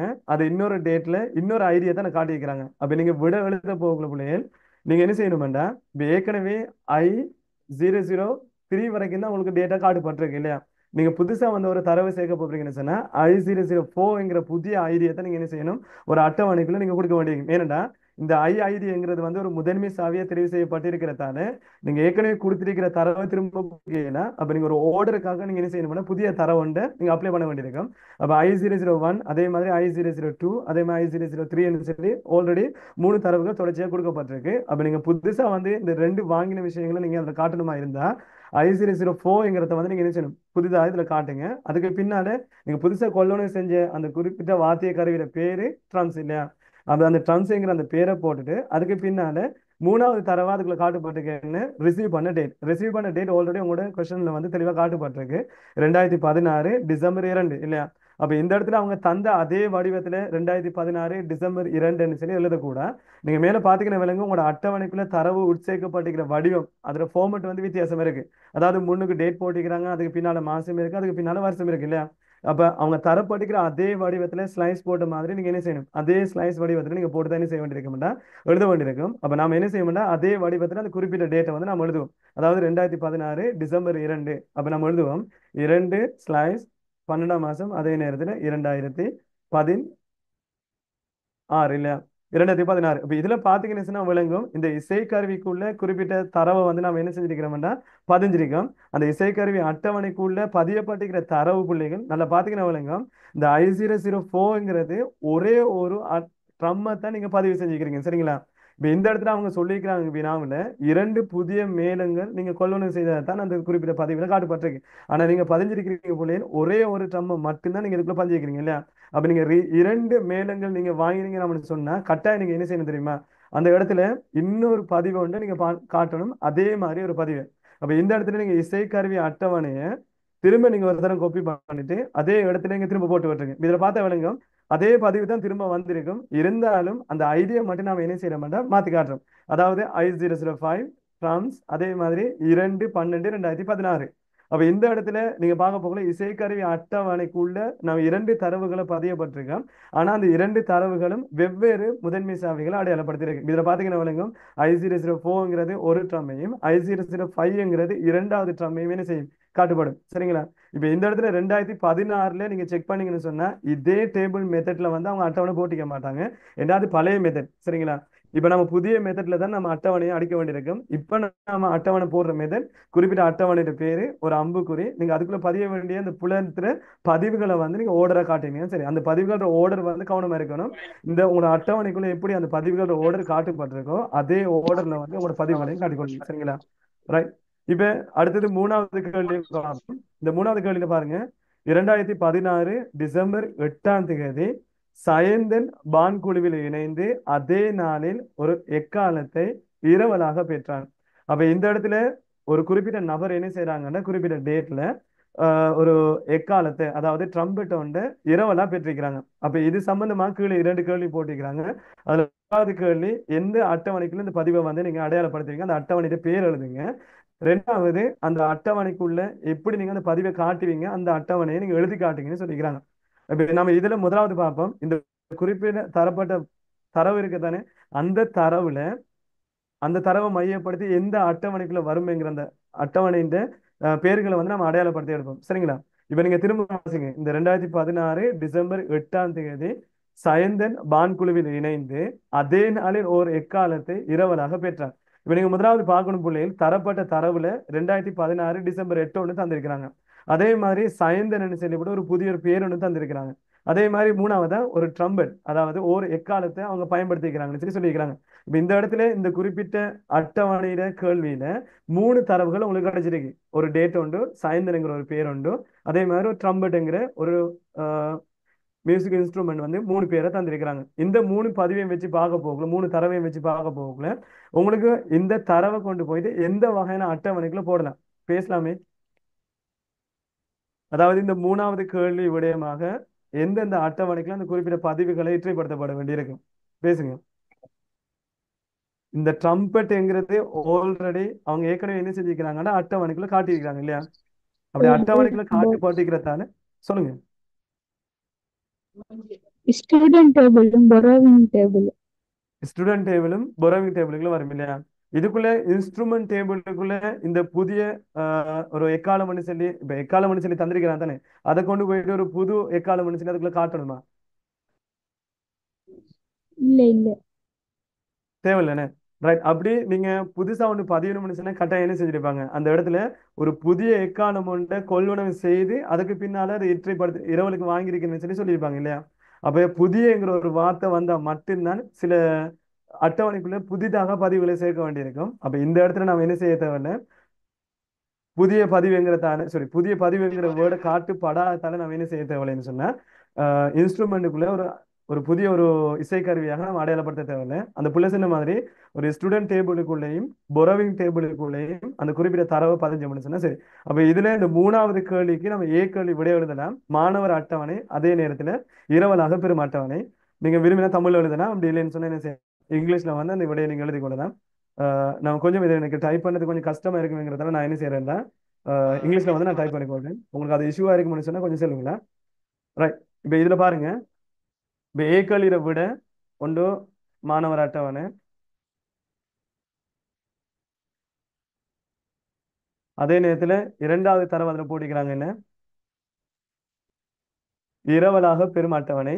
நீங்க அந்த இரவலாக பெரும் அட்டவணை நீங்க என்ன செய்யுங்க, இரண்டாவது விடையா அதே பதிவுக்குள்ள காட்டலாம். இரவலாக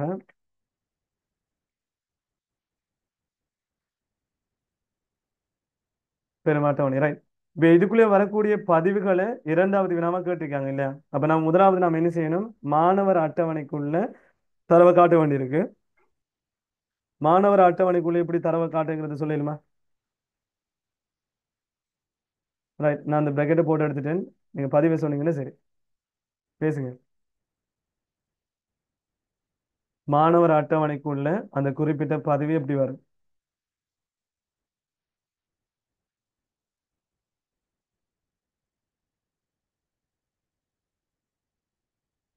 பேசுங்களேன்.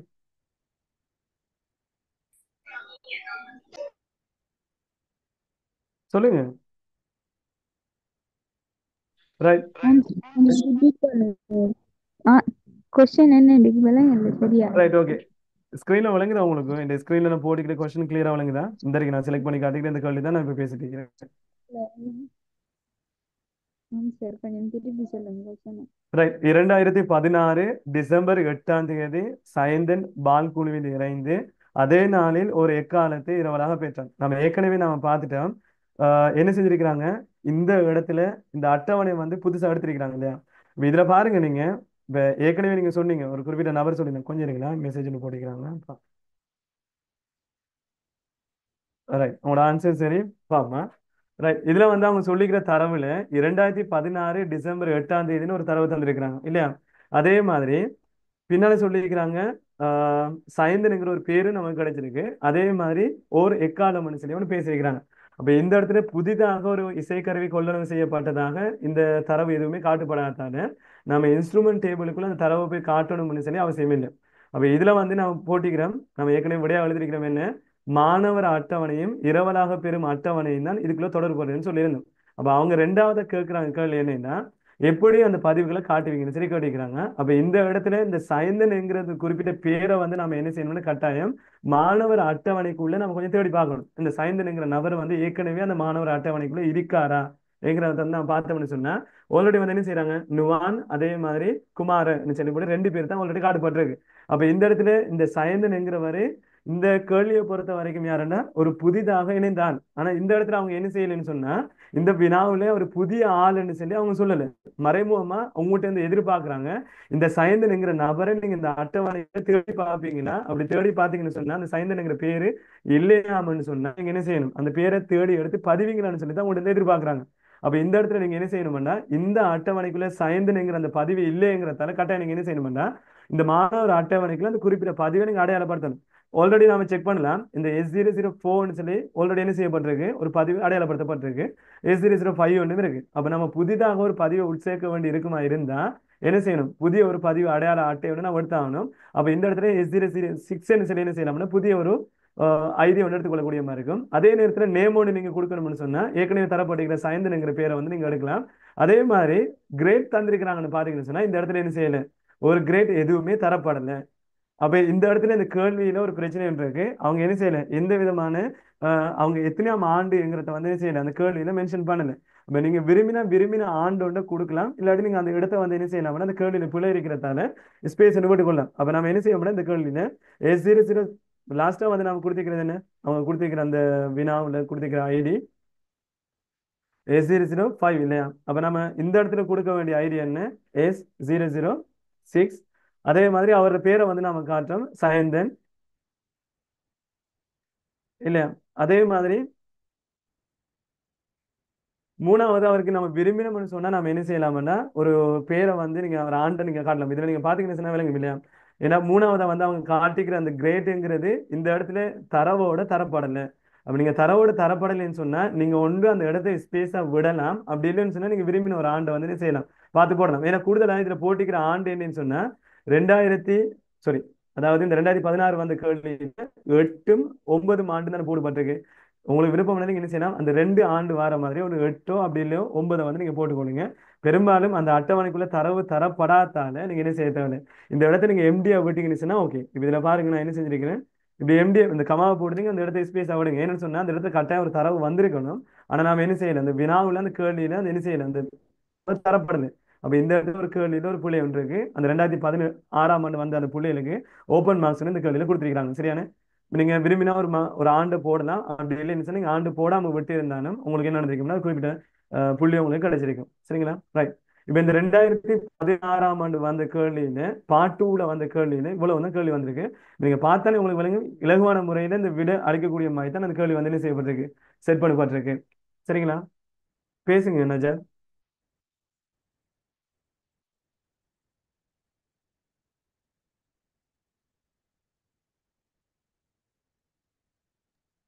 Okay sir. Right, okay. கீழே இப்ப நாம 2017 பார்ப்போம். இந்த 2017 இருக்கிற கேள்வியை கொஞ்சம் வாசிங்களேன், நம்ம கேள்வியை செய்யறதுக்கு ஈஸியா இருக்கும். முதலாவது சொல்றாங்க, மின் சிட்டைகளை கணிப்பதற்கு பின்வரும் தரவுத்தள அட்டவணைகள் பயன்படுத்தப்படுகின்றன கொள்க. ஒரு குறித்த வாடிக்கையாளரின் சிட்டையை பூரணப்படுத்துவதற்கு ஒரே வகையான அலகு விலை பயன்படுத்தப்படுகின்றது. சரிங்களா, மேல வந்து தலைப்புல கீழே வந்து சொல்றாங்க 3 வகையான அட்டவணைகள் இருக்கு. அந்த ஒவ்வொரு அட்டவணையும் மொத்தமாக ஒரு மொத்த விலையை வந்து கணக்குக்காக பயன்படுத்துறாங்க. மின் சிட்டைன்னு சொன்னா எலக்ட்ரானிக் ஷீட்டோட என்ன செய்யறாங்கன்னா அவங்க பயன்படுத்துறாங்க. அந்த எலக்ட்ரானிக் ஷீட்டை வந்து பயன்படுத்துறது கீழே தரப்படுகிற இந்த 3 அட்டவணைகளும் பயன்படுத்தப்படுதுன்னு சொல்லப்படுது. ரைட், இதுல முதலாவது தரப்படுகிற அட்டவணை நுகர்வோர் தரவு அட்டவணை. இதுக்குள்ள இருக்கக்கூடிய தரவுகளை சும்மா அடையாளப்படுத்துவோம். முதலாவது நேம் போட்டிக்கிறாங்க, அதுக்கு பின்னால அக்கௌண்ட் நம்பர் வந்து காட்டப்பட்டிருக்கு, அதே மாதிரி டைப் பண்ணி சொல்லி காட்டப்பட்டிருக்கு. ரெண்டாவது அட்டவணை கட்டண அட்டவணைன்னு சொல்லப்பட்டிருக்கு. அந்த கட்டண அட்டவணைக்குள்ள 2 தரவு தரப்பட்டிருக்கு, ஒன்று டைப் இன்னொன்று ரைட். இப்ப மூணாவது பயன்பாட்டு அட்டவணை. இந்த பயன்பாட்டு அட்டவணைக்குள்ள சில மாசங்கள் அடையாளப்படுத்திக்கிறாங்க, அதே மாதிரி அக்கௌண்ட் நம்பர்னு போடப்பட்டிருக்கு, அதே மாதிரி சில யூனிட்ஸ் வந்து போடப்பட்டிருக்கு இல்லையா. ரைட், முதல் இப்ப நம்ம தரப்பட்டிருக்கிற அட்டவணைக்குள்ள இருக்கிற தரவுகளை முதல் நம்ம அண்டர்ஸ்டாண்ட் பண்ணணும், புரிந்து கொண்டு சொன்னா கீழே வரக்கூடிய கேள்விகளை நம்ம என்ன செய்யலாம், ஈஸியா ஆன்சர் பண்ணக்கூடிய மாதிரி இருக்கும். இப்ப நீங்க பாருங்க, இந்த முதலாவது தரப்பட்டிருக்கிற நுகர்வோர் தரவு அட்டவணையில இந்த நேமுக்கு கீழே அவங்க நேம் தந்திருக்கிறாங்க. அதாவது இந்த குறிப்பிட்ட நுகர்வோரை அடையாளப்படுத்திக்கிறாங்க. நுகர்வோர்னு சொன்னா உங்களுக்கு தெரியும் தானே, குறிப்பிட்ட பொருளை வந்து நுகர்ற ஆட்கள், அதாவது கன்சியூமர்னு சொல்லுவோம். இப்ப பக்கத்துல ஒரு அக்கவுண்ட் நம்பர் தரப்பட்டிருக்கு. இந்த அக்கவுண்ட் நம்பர் எதுக்குரிய அக்கவுண்ட் நம்பர் சொல்லி செய்யணும், கொஞ்சம் அடையாளப்படுத்தணும். இந்த நுகர்வோர் தரவு அட்டவணைக்குரிய ஒரு அக்கவுண்ட் நம்பரா தரப்பட்டிருக்கு. மேலே தரப்பட்டிருக்கிற வினாவுல அவங்க சொல்றாங்க என்ன, மின் சிட்டைன்னு சொல்றாங்க, ரைட்? இப்ப இந்த இடத்துல மின் சிட்டைன்னா எதை மென்ஷன் பண்றாங்க, கொஞ்சம் பேசுவோமே. மின் சிட்டைன்னு சொன்னா நம்ம எதை மென்ஷன் பண்றாங்க? நீங்க ஏற்கனவே 2014 கேள்வி செஞ்சிருக்கீங்களான்னு சொன்னா இந்த 17 கேள்வியில என்னத்தை மென்ஷன் பண்றாங்க மின் சிட்டைன்னு பேசுங்க.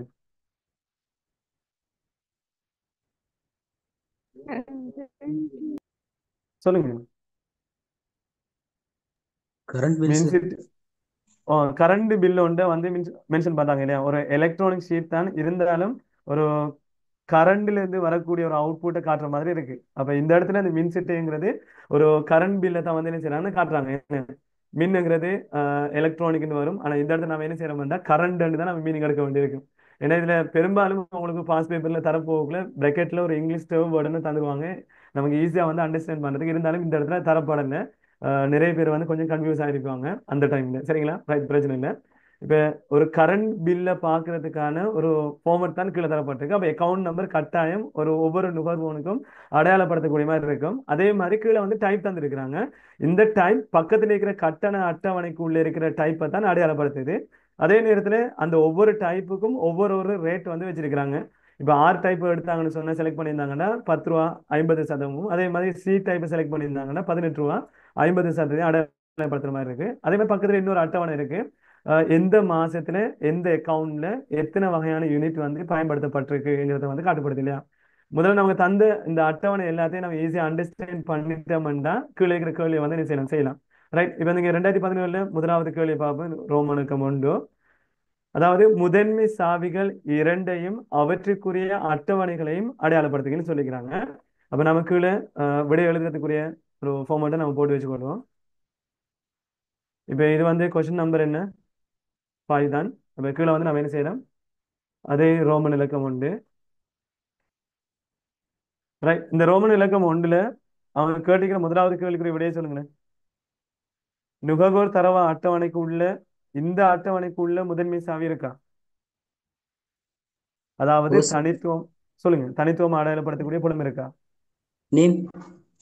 ரைட், நுகர்வோர் அட்டவணையிலே அக்கவுண்ட் நம்பரும் கட்டண அட்டவணையிலே கட்டண அட்டவணைக்குள்ள டைப்பும் டைப்பும் இருக்கு. ரைட், இந்த மூணாவது பயன்பாட்டு அட்டவணைக்குள்ள, ரைட், கொஞ்சம் இருக்குங்களா? இப்ப ஒருத்தர் வந்து சொன்னாங்க நுகர்வோர் தரவு அட்டவணைக்குள்ள நேம வந்து முதன்மை சாவியா எடுக்கலாம்னு சொன்னாங்க. இருந்தாலும் நீங்க சொன்ன ஆன்சர் சரிதான். இருந்தாலும் பிராக்டிக்கலா நாம என்ன செய்யணும்டா சில விஷயங்களை பார்க்கணும். ஏனென்றா இப்ப நுகர்வோர் தரவு அட்டவணைக்குள்ள இந்த தரப்பட்ட வினாவுல இந்த அந்த குறிப்பிட்ட பேருக்குள்ள ஒரே பேரு திரும்ப வரல தான். இருந்தாலும் அந்த பேரு எதிர்காலத்துல அதே பேர் வந்து திரும்ப வாரத்துக்கான வாய்ப்பு இருக்கு. இப்ப பாருங்க, இந்த ஏபி சில்வான்னு சொல்லி போட்டிருக்கிறாங்க, வி பாலசிங்கம்னு போட்டிருக்கிறாங்க, எஸ் கமகேன்னு சொல்லி போடப்பட்டிருக்கு. இப்ப எதிர்காலத்துல இந்த குறிப்பிட்ட அட்டவணைக்குள்ள அதே பேரோட இன்னொரு நபர் என்ன செய்யலாம்னா வரலாம். அப்படி வந்தாங்கன்னு சொன்னா அந்த குறிப்பிட்ட நேம் என்கிற புலத்தை நம்ம தனித்துவமா முதன்மை சேவை அடையாளப்படுத்தி இருந்தோம்னா எதிர்காலத்துல என்ன செய்யும், அந்த குறிப்பிட்ட தரவு உள்ளுக்கு வரப்போக்குள்ள தனித்துவமா அடையாளப்படுத்துறதுக்கு நமக்கு கஷ்டமா இருக்கும். அப்ப இந்த இடத்துல நம்ம எப்பயும் வந்து சொல்ற ஒரே விஷயம், நம்ம ஒரு அட்டவணை தந்தாங்கன்னா அந்த அட்டவணைக்குள்ள இலக்கத்துல தந்திருப்பாங்க, பெரும்பாலும் இலக்கத்தால தந்திருப்பாங்க ஒரு குறிப்பிட்ட அட்டவணைக்குள்ள இருக்கிற முதன்மை சாவியை அடையாளப்படுத்துறதுக்கு. அப்ப இந்த இடத்துல நீங்க இப்ப இதுக்குள்ள இலக்கமா தரப்பட்ட தரவு அக்கவுண்ட் நம்பர் தான் தரப்பட்டிருக்கு இல்லையா? அந்த அக்கவுண்ட் நம்பர்ல பாருங்க 1001 1002 1003 1004 ஒரு ஆர்டர்ல போயிட்டு இருக்கு. அப்ப நான் ஏற்கனவே நம்ம படிச்சிருப்போம் தரவு தளம்ண்டா என்னங்கிற ஒரு டெபினிஷன் ஒன்று இருக்கு தானே. ஒரு ஆர்கனைஸ் டேட்டான்னு சொல்லி கூட இருக்கு. அதாவது ஒழுங்குபடுத்தப்பட்ட தரவுகள கூட்டம் தான் தரவுத்தளம். அந்த தரவுத்தளத்துக்கு உள்ள இருக்கிற மெயினான ஒரு ஒரு கம்பனன் தான் என்னன்னு கேட்டா அட்டவணை இல்லையா? அப்ப இந்த அட்டவணைக்குள்ள ஒரு ஆர்கனைஸ் பண்ணப்படுறதுக்கு உதவியா இருக்கிறது யாருன்னு கேட்டா அக்கவுண்ட் நம்பர் தான். ஏன்னா இப்ப இந்த இடத்துல ஒரு ஓர்டரை காட்டுறது அக்கவுண்ட் நம்பர் தானே. 1001 1002 1003 சரி ஒரு ஓர்டர்ல போயிட்டு இருக்கு. இப்ப இந்த இடத்துல நீங்க இந்த ஏபி சில்வா, வி பாலசிங்கம், கவகே நீங்க இதை பாத்தீங்கன்னு சொன்னா ஒரு ஓர்டர்ல இருக்கான்னு முதல் பாருங்க. இப்ப இப்ப எப்படி நீங்க அந்த ஓர்டர் பாப்பீங்கன்னா இந்த முதலாவது எழுத்து பாருங்க ஏபி சில்வான்னு. இப்ப நம்ம டிக்ஷனரி ஃபார்மேட்ல பார்க்க போகல இந்த ஏங்கிற எழுத்துக்கு புறவு வந்திருக்கணும். இந்த இடத்துல என்ன வந்திருக்கணும் பேசுங்க, விங்கிறது வந்திருக்கணுமா இல்ல வேற ஏதாவது எழுத்து வந்திருக்கணுமா? வேற எழுத்து. வேற எழுத்துல என்ன வந்திருக்கணுமே, ஏக்கு பிறகு ஒரு பிங்கிற எழுத்தாச்சும் வந்திருக்கணும் என்ன. அப்ப இந்த இடத்துல நீங்க பார்க்க போகல ஏதோ ஒரு வகையில இந்த தரவு முரணா இருக்கு. அதாவது ஏக்கு பிறகு பி சொல்லி வந்திருக்கு, அதுக்கப்புறம் எஸ் தொடங்குது, அதுக்கப்புறம் ஆறு இருக்கு. அப்ப இந்த இடத்துல என்ன எடுத்துக்கணும், ஆறு ஏக்கு பிறகு ஆறு வந்திருக்கணும், அதுக்கப்புறம் எஸ் வந்திருக்கணும், லாஸ்டா தான் பி வந்திருக்கணும். இப்ப தரப்பட்ட தரவுல அந்த ஒரு ஆர்கனைசிங் அதாவது ஒழுங்குபடுத்தப்பட்ட வடிவம் இதுல இல்லை. அப்ப நம்ம அக்கௌண்ட் நம்பரை வந்து நம்ம என்ன செய்ய வேண்டியிருக்கும், தெரிவு செய்ய வேண்டியிருக்கும். ஏன்னா அது ஒரு ஆர்டர்ல போகுதோ இலக்கத்திலயுமே இருக்கு. அப்ப இலக்கத்துல இருக்கிறத நம்ம கூடுதல் என்ன செய்ய பார்க்கணும்னா தெரிவு செஞ்சு அதோட தனித்துவமா காட்டுறதுக்கு பார்க்கலாம். இப்ப அவர் சென்ற விடையும் பிழை இல்லை, ஆனா அந்த ஆர்கனைஸ்ல இல்ல, அதாவது ஒரு ஒழுங்குபடுத்தப்பட்ட வடிவாக அது காட்டப்படல. அதெல்லாம் நம்ம நுகர்வு தரவு அட்டவணைக்குள்ள அந்த நேம்ங்கிறத நம்ம எடுக்கலாம். சரிங்களா, அக்கௌண்ட் நம்பரை தான் எடுக்க வேண்டியிருக்கும். அதே மாதிரி நீங்க சொன்னீங்க கட்டண அட்டவணைக்குள்ள டைப்பை வந்து எடுக்கலாம். ரைட், இப்ப பயன்பாட்டு அட்டவணைக்குள்ள முதன்மை சாவி இல்லையா?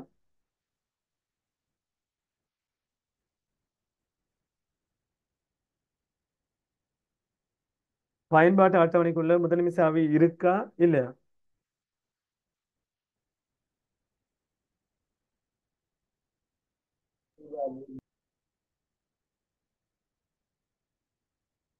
பயன்பாட்டு அட்டவணைக்குள்ள முதன்மை சாவி எடுக்கலாம் பிள்ளைங்க. எப்படி எடுக்கலாம்? இப்ப தனியா அடையாளப்படுத்த ஏன்னா இது பாருங்க, மந்த்துக்குள்ள ஜனவரின்னு திருப்ப 2 தரம் வந்திருக்கு. அப்ப தனித்துவமா இந்த மந்த்ங்கிறத என்ன செய்யலாது, தனித்துவம் அனுப்புனமா அடையாளப்படுத்த இயலாம். அதே மாதிரி அக்கௌண்ட் நம்பரை அடையாளப்படுத்தணும்னு பார்த்தாலும் இந்த 1001 2 தடவை வந்திருக்கு. ஆனா நம்ம ஏற்கனவே படிச்சிருப்போம் இல்லையா சப்ஜெக்ட்ல, சேர்மான சாவியை வந்து அடையாளப்படுத்தலாம். எப்படி? மந்தோட அக்கௌண்ட் நம்பரை சேர்க்கறதால நமக்கு என்ன செய்யணும்னா ஒரு சேர்மான சாவியை அடையாளப்படுத்தலாம். இருந்தாலும் இந்த அட்டவணையில நேரடியாக நமக்கு விளங்குது முதன்மை சாவி தெளிவா 2 இருக்கு. யார் யாரு? நுகர்வோர் தர அட்டவணைக்குள்ள அக்கௌண்ட் நம்பரும் கட்டண அட்டவணைக்குள்ள டைப்பும் இதுக்குள்ள தெளிவாக காட்டப்பட்டிருக்கு. அப்ப நீங்க என்ன செய்யலாம், இந்த முதலாவது கேள்விக்கு வினாவாக நுகர்வோர் தரவு அட்டவணைக்கு உள்ள அக்கௌண்ட் நம்பரையும் கட்டண அட்டவணைக்குள்ள டைப்பிங் சொல்லி காட்டலாம். அதே மாதிரி இரண்டாவது கேள்வியை பார்ப்போம். இரண்டாவது சார் கேள்வி சொல்லுங்க. சார் கட்டண அட்டவணையில டைப் வந்து திரும்ப மீள்பதிவாக்கம் ஆகலாம் தானே? இல்ல, இப்ப நீங்க பாருங்க பார்ப்போம். கட்டண அட்டவணைங்கிறது இப்ப நம்ம பிராக்டிக்கலா பாருங்க. நீங்க வந்து ஒரு ஒரு சிபி தெரிந்த உங்களுக்கு யாரு சிபி தெரிந்தானே உங்களுக்கு? ரைட், அந்த சிபியில வந்து நீங்க ஒர்க் பண்ற ஒரு ஆளா இருந்தா அவங்க ஒவ்வொரு பேக்கேஜுக்கும் ஒரு நேம் வச்சிருப்பாங்க. இல்லாட்டி நீங்க ஏதாச்சும் ஒரு பிரத்யேகமா பாருங்க, பிராக்டிக்கலா வந்து ஒரு வேற ஏதாச்சும் ஒரு கடை, அப்படி இல்லாட்டி நீங்க ஏதாச்சும் ஒரு ஆஹ், ஏதாச்சும் பிராக்டிக்கலா வேலை செய்யற இடங்களை வந்து எக்ஸாம்பிள் எடுங்க. அந்த பிராக்டிக்கலா வேலை செய்யற இடத்துல நீங்க பாத்தீங்கன்னா விளங்கும், ஒவ்வொரு பேக்கேஜுக்கும் ஒரு பேர் கொடுத்திருப்பாங்க. அதே பேரு திரும்ப வாரத்துக்கு வாய்ப்பு இருக்காது. அதாவது இப்ப இந்த ஆறுங்கிறது ஒரு பேக்கேஜ் நேமா இருக்கும். இப்ப நம்ம உதாரணத்துக்கு வச்சுக்கொள்வோம், இப்ப நம்ம போனுக்கு வந்து ரீசார்ஜ் பண்ண போகல 49 ரூபாட ஒரு டயலாக்கு ரீலோட் போட்டுக்கிச்சுன்னா ஒரு பேக்கேஜ் இருக்கும். அது 49 ரூபாய் பேக்கேஜ்னு பேர் வச்சிருப்பாங்க. அதே மாதிரி 99 ரூபாய்க்கு ஒரு பேக்கேஜுக்கு ஒரு பேர் இருக்கும். இன்னொன்று 149 ரூபாய்க்கு ஒரு பேக்கேஜுக்கு பேர் வச்சிருப்பாங்க. அதே பேக்கேஜுக்குரிய பேரை இன்னொன்று அமௌண்ட்டை காட்டுற ஒரு பேருக்கு வச்சிருக்க மாட்டாங்க தானே. அப்ப இந்த இடத்துல கட்டண அட்டவணைக்குள்ள டைப் பண்ணி சொல்லி வருது ரொம்ப கூடுதலா. சரிங்களா, ஒரு குறிப்பிட்ட கட்டண அட்டவணை எங்க போகல ஒரு ரேட்டை காட்டக்கூடிய ஒரு அட்டவணையா இருக்கு. அதாவது இதான் பேக்கேஜ், அவங்க பேக்கேஜை ஆஃபர் பண்றாங்க. அப்ப இந்த இடத்துல ஆறுங்கிற பேக்கேஜுக்கு 10 ரூபா 50 சதம், அதே மாதிரி சிங்கிற பேக்கேஜுக்கு 18 ரூபா 50 சதம் வந்து என்ன செய்யப்படுது, அந்த பேக்கேஜ்ல பேரை தான் காட்டப்படுது. நீங்க அந்த அட்டவணையை தெளிவா முதலாவது அடையாளப்படுத்திட்டீங்கன்னு சொன்னா என்னத்துக்காக இந்த அட்டவணை பயன்படுத்தப்படுதுன்னு சொல்லி அடையாளப்படுத்திட்டீங்கன்னா உங்களுக்கு விளங்கும் என்னத்துக்கு உள்ளுக்கு இருக்கிற தரவு அடையாளப்படுத்தப்படுதுன்னு. இப்ப இதுக்குள்ள நுகர்வோர் தரவு அட்டவணைக்குள்ள டைப் பண்ணி போறது என்ன, ஒவ்வொரு கஸ்டமரும் என்ன டைப்பை தெரிவு செஞ்சிருக்காங்க. அப்ப இதுக்குள்ள RRCC என்ன திரும்ப திரும்ப வருது. அப்ப இந்த கட்டண அட்டவணைக்குள்ள இருக்கிற இந்த டைப் தான் திரும்ப திரும்ப வந்திருக்கு. அப்ப நீங்க இந்த அட்டவணையை வச்சுக்கொண்டும் உங்களுக்கு முடிவு எடுக்கக்கூடிய மாதிரி இருக்கும். இந்த கட்டண அட்டவணைக்குள்ள இருக்கக்கூடிய ஒரு தரவு தான் இந்த நுகர்வோர் அட்டவணைக்குள்ளேயும் தரவு கனெக்ட் ஆகி வந்திருக்கு இல்லையா. இந்த அந்நிய தரவு சாவி அந்த தரவோட கனெக்ட் ஆயிருக்கு. விளங்குதா உங்களுக்கு? அந்நிய சாவி தானே சார்? அந்நிய சாவி தான். ஓ, அந்நிய சாவி தான் இது. அந்நிய சாவி மாதிரி தான், அந்நிய சாவி தான். அவங்க நினைச்சிருந்தா என்ன செஞ்சிருக்கலாமாண்டா, இந்த ரேட்டை கொண்டு போயிட்டு இந்த நுகர்வோர் தரவு அட்டவணைக்குள்ள டைப்புக்கு பதிலா ரேட்டை காட்டியிருக்கலாம். ஆனா ரேட்டை காட்டாம ஏன் டைப்பை காட்டுறாங்கன்னு சொன்னா இந்த கேள்வி நீங்க வாசிக்க போகக்குள்ள இந்த டைப்புங்கிறது காட்டுக்குள்ள இந்த ஆர்சி எல்லாமே இன்னொரு அட்டவணைக்குள்ள ஆர்சியா காட்டுப்பட்டிருக்கிறதால இந்த கட்டண அட்டவணைக்கு உள்ள இந்த டைப்பை நீங்க என்ன எடுக்கணும், முதலாவது ஒரு முதன்மை சாவியாக எடுக்கணும். ஒரு இந்த உங்களுக்கு தாராங்க. என்ன செய்யணும்னா இந்த டைப் ஆர்சியை வச்சுதான் இந்த டைப் ஆர்சி இந்த கட்டண அட்டவணைக்குள்ள ஒரு முதன்மை சாவியா இருக்கும். விளையுது தானே? சார் சொல்லுங்க. சார் அப்போ அதுக்கு பதிலாக ஒருங்கிணைப்பு சாவியம் கொடுத்தா பரவாயில்ல? ஒருங்கிணைப்பு சாவி நம்ம எடுக்கலாம், பிரச்சனை இல்லை. இந்த ஒருங்கிணைப்பு சாவி நீங்க நல்லா பாருங்க ஆகும். இந்த பயன்பாட்டு அட்டவணைக்குள்ள ஒவ்வொரு மாசத்துக்கும் ஒவ்வொரு அக்கவுண்ட் நம்பர் பயன்படுத்தப்படுகிற யூனிட் தான் வந்து காட்டப்படுது. அப்ப இந்த இடத்துல ஒருங்கிணைப்பு சாவி எடுக்கலாம்னு எதை எடுப்பீங்க? மந்தும் அக்கவுண்ட் நம்பரையும் சேர்த்து இதுக்குள்ள எடுக்கலாம். ஆனா இதுக்குள்ள வந்து ஒருங்கிணைப்பு சாவி எடுக்கல. ஏன்? இன்னொரு அட்டவணைக்குள்ள எடுத்தா மட்டும்தானே காட்டிக்கிறாங்க. ஒருங்கிணைப்பு சாவி எடுத்திருந்தாங்கன்னு சொன்னா இதுக்குள்ள வந்து நீங்க என்ன செஞ்சுக்கணும்? தனித்துவமா அடையாளப்படுத்திக்கிற சாவி அப்படியே இதுக்குள்ள கொண்டு வந்திருக்கணும். இல்ல விளங்குதா உங்களுக்கும்? அதாவது ஓ சார். டைப்பையும் ரேட்டையும் இதுக்குள்ள கொண்டு வந்திருந்து நீங்க இந்த நுகர்வோர் தரவு அட்டவணைக்குள்ள கொண்டு வந்திருந்தா தான் நீங்க இந்த கட்டண அட்டவணைக்குள்ள சேர்மான சாவின்னு வந்திருக்கும். இது உங்களுக்கு கொஞ்சம் நீங்க கேட்கிற கேள்வி ஒரு கொஞ்சம் அட்வான்ஸ். ஏழோ இல்லை ஐசிடி படிக்கிறாங்களுக்கு தான் அப்படியான கேள்விலாம் வரும். அதாவது இந்த டைப்பும் ரேட்டும் சேர்மான சாவியாக இதுக்குள்ள எடுக்கப்பட்டிருந்தா இந்த இடத்துல டைப் மட்டும் வந்திருக்காது. டைப்பு பக்கத்துல ரேட்டையும் இந்த நுகர்வோர் தரவு அட்டவணைக்குள்ள சேர்த்திருப்பாங்க. ஓகே தானே? Okay sir, okay sir. Right, okay. இப்ப நம்ம ரெண்டாவது கேள்வியை பார்க்கலாம். இப்ப நீங்க ரெண்டாவது கேள்வி கேட்ட கேள்வியிலே நமக்கு ஆன்சர் கிடைச்சிருக்கும். இந்த ரெண்டாவது கேள்வி என்ன கேட்கறாங்க பாருங்க. ஃபொரின் கீயை வந்து கேட்கறாங்க. அந்நிய சாவிகள் இரண்டையும் அவற்றுக்குரிய அட்டவணைகளையும் எழுதுக. அப்ப இதுல வந்து நாம இலகுவான முறையில் அடையாளப்படுத்தலாம். அதாவது இப்ப நம்ம ஆரம்பத்திலேயே நல்லா வழங்கிட்டு இந்த டைப் இந்த கட்டண அட்டவணைஇந்த முதன்மை சாவியா இருக்கு. அதே தரவு இன்னொரு அட்டவணைக்குள்ள என்ன செய்யப்பட்டிருக்கு? ஒரு பொதுவான தரவா பயன்படுத்தப்பட்டிருக்கு. இப்ப உங்களுக்கு தெரியும் என்ன? அதாவது அந்நிய சாவி என்ன வரைவிலக்கணம் என்ன? சொல்லுங்க. ஒரு குறிப்பிட்ட அட்டவணையின் முதன்மை சாவி இன்னொரு அட்டவணைக்கு கட்டாயம் என்ன செஞ்சிருக்கணும்? ஒரு பொதுவான தரவாக பயன்படுத்தப்பட்டிருக்கணும். அப்படி பொதுவாக பயன்படுத்தப்படுகிற அந்த அட்டவணைக்கு தான் அந்த தரவு என்னையா இருக்கும்? அந்நிய சாவியா இருக்கும். அதாவது இந்த இடத்துல நீங்க அட்டவணை பாத்தீங்கன்னா இந்த டைப் நீங்க முதன்மை சாவியை தெரிவு செஞ்சுட்டீங்கன்னா இந்த இடத்துல நுகர்வோர் தரவு அட்டவணைக்கு இதுக்கு என்ன இருக்கும்? இது பொதுவான தரவா தானே காட்டப்பட்டிருக்கு. அப்ப அந்த பொதுவான தரவு நுகர்வோர் தரவு அட்டவணைக்கு டைப்புங்கிறது ஒரு அந்நிய சாவியா இருக்கு. அதே மாதிரி இந்த பயன்பாட்டு அட்டவணைக்கு உள்ள பாருங்க. இந்த நுகர்வோர் தரவு அட்டவணைக்கு நம்ம இந்த ஏசிசி நம்பரை வந்து என்ன எடுத்திருக்கோம்? ஒரு முதன்மை சாவியை எடுத்திருக்கோம். அதே நேரத்துல இந்த பயன்பாட்டு அட்டவணைக்குள்ளேயும் அதே அக்கவுண்ட் நம்பர் திரும்ப வந்திருக்கு. அப்ப இந்த இடத்துல அந்த அக்கவுண்ட் நம்பர் இதுக்குள்ள நீங்க சேர்மான சாவி மந்தே அக்கவுண்ட் நம்பரை எடுத்தாலும் கூட அந்நிய சாவி தனியே தான் வரும். சரிங்களா? அப்ப இந்த இடத்துல இந்த அக்கவுண்ட் நம்பர் நுகர்வோர் தரவு அட்டவணைன்ற அங்க இருக்கிற முதன்மை சாவி இந்த பயன்பாட்டு அட்டவணைக்குள்ள என்ன வந்திருக்கு? ஒரு புலமாக வந்திருக்கு. அப்ப இதுக்குள்ள அது ஒரு அந்நிய சாவியா காட்டப்படும். அப்ப நீங்க விட எழுத போக்குல எப்படி எழுதணும்? சொல்லுங்க. ரெண்டு விட வருது இல்லையா? ஒரு தரவு அட்டவணைக்குள்ள இருக்கிற டைப் ஒரு அந்நிய சாவி, பயன்பாட்டு அட்டவணைக்கு உள்ள இருக்கிற ஏசிசி நம்பர் ஒரு அந்நிய சாவின்னு சொல்லி நீங்க விட எழுத போக்குல எழுதி விட்டீங்கன்னா ஓகே இருக்கும். இப்ப இதுல நான் திரும்ப தமிழ்ல டைப் பண்ணது கொஞ்சம் டைம் எடுக்குங்கிறதுக்காக இதுல நான் ஆன்சர்ல மென்ஷன் பண்ணல. சரிங்களா? நம்ம அடுத்த கேள்விக்குள்ள மூவ் ஆகுமா? ரைட். இதுல மூணாவது கேள்வியை பாருங்க. நுகர்வோர் முகவரி, அதாவது கஸ்டமர் அட்ரஸ் எனும் புலத்தை சேர்ப்பதற்கு மிகவும் உகந்த அட்டவணை எது? சொல்லுங்க. கஸ்டமர் அட்ரஸை வந்து புதுசா ஒரு அட்டவணைக்குள்ள சேர்க்க போறாங்களா? அப்ப மேலே இருக்கிற அட்டவணைக்குள்ள எந்த அட்டவணைக்குள்ள அந்த கஸ்டமர் அட்ரஸை சேர்த்தா யூஸா இருக்கும்? நுகர்வோர் தரவு அட்டவணை. நுகர்வோர் தரவு அட்டவணைக்குள்ள சேர்த்தா ஓகேயா இருக்கும். ரைட். மத்தாக்கோட ஆன்சர் சரியா? சரி சார். ரைட். அப்ப இந்த இடத்துல கட்டண அட்டவணை கட்டணத்தை மட்டும்தானே காட்டுது. அதே மாதிரி பயன்பாட்டு அட்டவணை எந்த நுகர்வோர் எந்த மாசத்துல எத்தனை யூனிட் பயன்படுத்துறாங்க காட்டுறாங்க.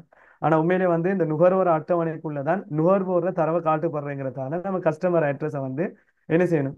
அதுக்குள்ளதான் சேர்க்கணும். அப்ப மூணாவது கேள்விக்கு விடையாக நீங்க நேரடியாக என்ன செய்யணும்? நுகர்வோர் தரவு அட்டவணைன்னு சொல்லி எழுதி விட்டீங்கன்னா ஓகே. அதே மாதிரி நாலாவது கேள்வி நேரடியாவே அந்த கேள்வி இருக்கு, பார்ப்போம். வகை, அதாவது டைப் என்ன? ஆரை சேர்ந்த ஏபிசி நவாஸ் என்ற ஒரு புதிய வாடிக்கையாளர் ஏப்ரல் மாதத்துக்காக 120 அலகுகளை பயன்படுத்தி இருந்தால் இற்றைப்படுத்தப்பட வேண்டிய அட்டவணைகள் யாவை? அப்ப இந்த இடத்துல இந்த கேள்வியில நிறைய தரவு இருக்கு. அதாவது ஆர் டைப்னு சொல்லிக்கிறாங்க, ஏபிசி நவாஸ் இருக்கு, அதே மாதிரி ஏப்ரல் மாசம்னு போட்டிக்கிறாங்க, அதே மாதிரி 120 யூனிட் வந்து யூஸ் பண்ணிக்கிறோம். அப்ப எல்லா தரவையும் வச்சு பார்த்து நம்ம முடிவெடுக்கணும். இப்ப இதுல புதுசா ஏதாச்சும் கட்டான அட்டவணைக்கு புது டைப் ஏதாச்சும் வந்திருக்கு, இல்ல பழைய டைப் தான் இதுல காட்டுப்பட்டிருக்கு?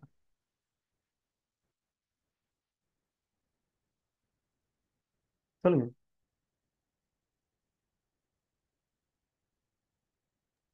பழைய டைப் தான் சார். பழைய டைப் தான் அதுக்குள்ள இருக்கு இல்லையா? அப்ப பழைய டைப் அதுக்குள்ள இருக்கிறதால நம்ம இந்த அட்டவணைக்குள்ள எந்த விதமான மாற்றங்களையும் கொண்டு வர தேவையில்லை. அப்படின்னு சொன்னா நம்ம என்ன செய்யணும்? இந்த ஆறு டைப்பை விட்டு விடுவோம். அதுக்கப்புறம் பாருங்க ஏபிசி நவாஸ்ன்னு சொல்லி புதிய வாடிக்கையாளர்னு சொல்லிக்கிறாங்க. அப்ப நமக்கு அதுல அண்டர்ஸ்டாண்ட் பண்றதுல பிரச்சனை இல்லை. அப்ப இதுக்குள்ள ஏற்கனவே வந்து ஏபிசி நவாஸ் இருக்காருன்னு தேடி பார்க்கணும். அப்ப ஏபிசி நவாஸ் அதுக்குள்ள இல்லைங்கிற பட்சத்துல நம்ம கட்டாயம் அந்த தரவை என்ன செஞ்சாகணும், அதுக்குள்ள அப்டேட் பண்ணி ஆகணும். அப்ப இந்த தரவு சேர்க்கப்பட வேண்டிய ஒரு தரவு. அப்ப நுகர்வோர் தரவு அட்டவணைக்குள்ள ஏபிசி நவாஸ்ங்கிற ஒரு பதிவை சேர்க்க வேண்டியிருக்கு. தொடர்ச்சியா பார்ப்போம். ஏப்ரல் மாதத்துக்காக 120 அலகுகள். அப்ப இந்த இடத்துல மாசம் எங்கிற மென்ஷன் பண்ணிக்கணும்னு கேட்டா பயன்பாட்டு அட்டவணை. அப்ப இந்த மந்த்ங்கிறதுக்குள்ள ஏப்ரல் மாதமும் அக்கௌண்ட் நம்பருக்குள்ள கட்டாயம் இந்த அக்கௌண்ட் நம்பர் என்ன செய்யணும், காட்டுப்படணும். அப்ப இந்த இடத்துல எந்தெந்த விஷயங்களை அப்டேட் பண்ணுவோம்னு சொல்லி கேட்கறாங்க. இப்ப இந்த 4வது கேள்வி வச்சுதான் அந்த 5வது கேள்வி இருக்கிறதால நம்ம 4வது கேள்வியை கொஞ்சம் என்ன செஞ்சு கொள்வோம்னா எழுதி கொள்வோம். அப்ப டக்குனு நான் என்ன செய்யறேன்னா நுகர்வோர் தரவு அட்டவணை பயன்பாட்டு அட்டவணை இந்த கேள்விக்குரிய விடையா இருக்கும் இல்லையா? ஏனண்டா கேள்வி வச்சு பார்க்க போகல ஏபிசி நவாச நுகர்வோர் தரவு அட்டவணைக்குள்ள சேர்க்க வேண்டியிருக்கு. ஏப்ரல் மாசமும் அதே நேரத்துல 120 யூனிட்ங்கிறதையும் இந்த பயன்பாட்டு அட்டவணைக்குள்ள சேர்க்க வேண்டியிருக்கு. அப்படின்னு சொன்னா இந்த 4வது கேள்விக்கு விட நுகர்வோர் தரவு அட்டவணை பயன்பாட்டு அட்டவணை நான் என்ன செய்யறேன்னா அந்த கேள்விக்குள்ள செட் பண்ணி கொள்றேன். ரைட், 4வது கேள்விக்குள்ள நான் போடுவோம் நுகர்வோர் தரவு அட்டவணை. அதே நேரத்துல 2வது அட்டவணை என்ன, பயன்பாட்டு அட்டவணை. ரைட், இப்ப இதுல அடுத்த கேள்வி என்ன கேட்கிறாங்க, மேலே 4ல் தரவு, அதாவது மேலே 4வது கேள்விப்பட்ட இற்றைப்படுத்தல்களுக்காக உரிய அட்டவணைகளின் இற்றைப்பற்றிய நிறைகளையும் அவற்றின் உரிய அட்டவணை பெயர்களையும் எழுதுக. உதாரணத்துக்கு தந்திருக்கு எக்ஸாம்பிள் உண்டு.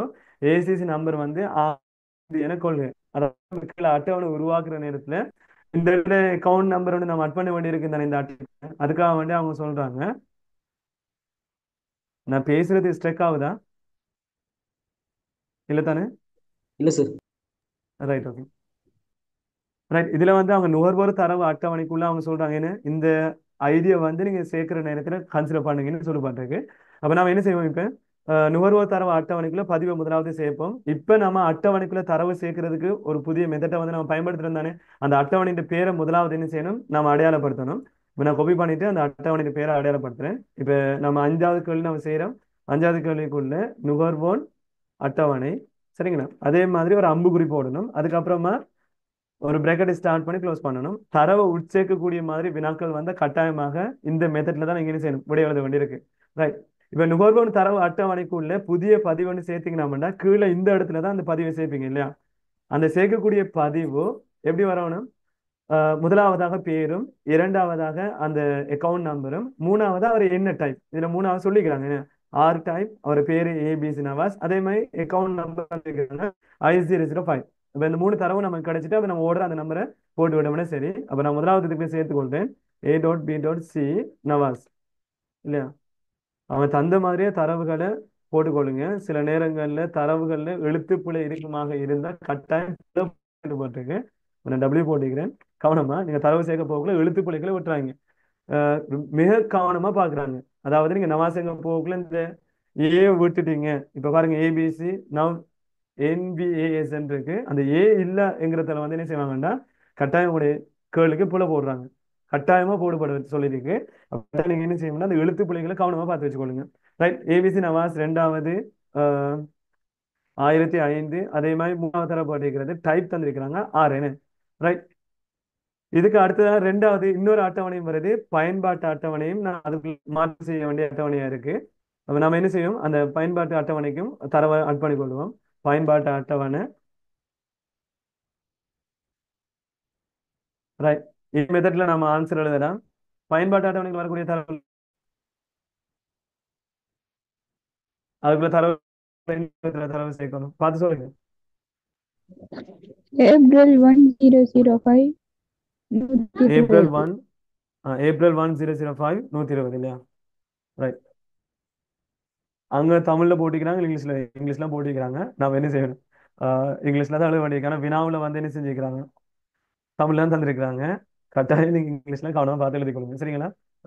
ஏப்ரல் 1005 120. 2 அட்டவணைக்குரிய பதிவையும் கேட்டிருக்கிறாங்க. 2 அட்டவணைக்குரிய பதிவையும் நான் காட்டிட்டோம். இப்ப வந்திருக்கிற பதிவு எல்லாத்தையும் கவனமா இருங்களா. நிறைய பேர் வந்து தரப்பட்டிருக்கிற அந்த ஒரு மெத்தடும் தந்திருப்பாங்க இல்லையா, நம்ம கொஞ்சம் அதையும் அதாவது இப்ப தரப்பட்டிருக்கிற மெத்தட் நீங்க பாருங்க, செல்லுவாங்க இங்க பாருங்க. அட்டவணையின் பேரை முதலாவது எழுதுங்க, அதுக்கு பின்னால அம்புக்குறி போடுங்க, அதுக்கப்புறமா புலம் ஒன்றின் உள்ளடக்கம், அதுக்கப்புறமா புலம் ரெண்டின் உள்ளடக்கம், அந்த வடிவத்துல வந்து எழுதுங்கன்னு குறிப்பிட தந்திருக்கிறாங்க. இது 2022க்கு பின்னால வந்த கேள்விகள் எல்லாத்துக்கும் நீங்க அட்டவணைக்குள்ள தரவு சேர்க்கிற மாதிரி வினா எழுதினீங்கன்னா இந்த மெத்தட்லாம் எழுதுங்க. உங்களுக்கு என்ன செய்யணும், ஒரு எக்ஸாம்பிளும் சும்மா ஒரு டம்மி டேட்டாவை போட்டு தந்திருக்கிறாங்க. அப்ப நீங்க இந்த ஸ்டூடெண்ட் போட்டு அங்க என்ன செய்யணும், ஒரு அம்புக்குறி போட்டு அங்கே பின்னால நீங்க தரவுகள் பிரக்கெட் நோட்டேஷன் போட்டு எழுதணும்னு சொல்லி தெளிவாக சொல்லப்பட்டிருக்கு. அந்த ஃபார்மேட்ல எழுதி கொள்ளுங்க. நீங்க இந்த ஃபார்மேட்டை தவிர வேற ஏதாச்சும் ஃபார்மேட் எழுதிங்களாம்னு சொன்னா பிழை வரும். கடந்த காலங்கள்ல எல்லா ஃபார்மேட்டுக்கும் உங்களுக்கு மார்க்ஸ் தந்திருக்கிறாங்க. அதாவது நீங்க அம்புக்குறி போட்டு எழுதினாலும் மார்க்ஸ் இருக்கு, டேபிள் பேரை போட்டு கீழே டேபிளுக்கு நீங்க எழுதினாலும் மார்க்ஸ் இருக்கு. அதே மாதிரி இந்த மெத்தட்டும் எழுதிக்கிறாங்க பாருங்க, நான் சும்மா காட்டுறேன் உங்களுக்கு.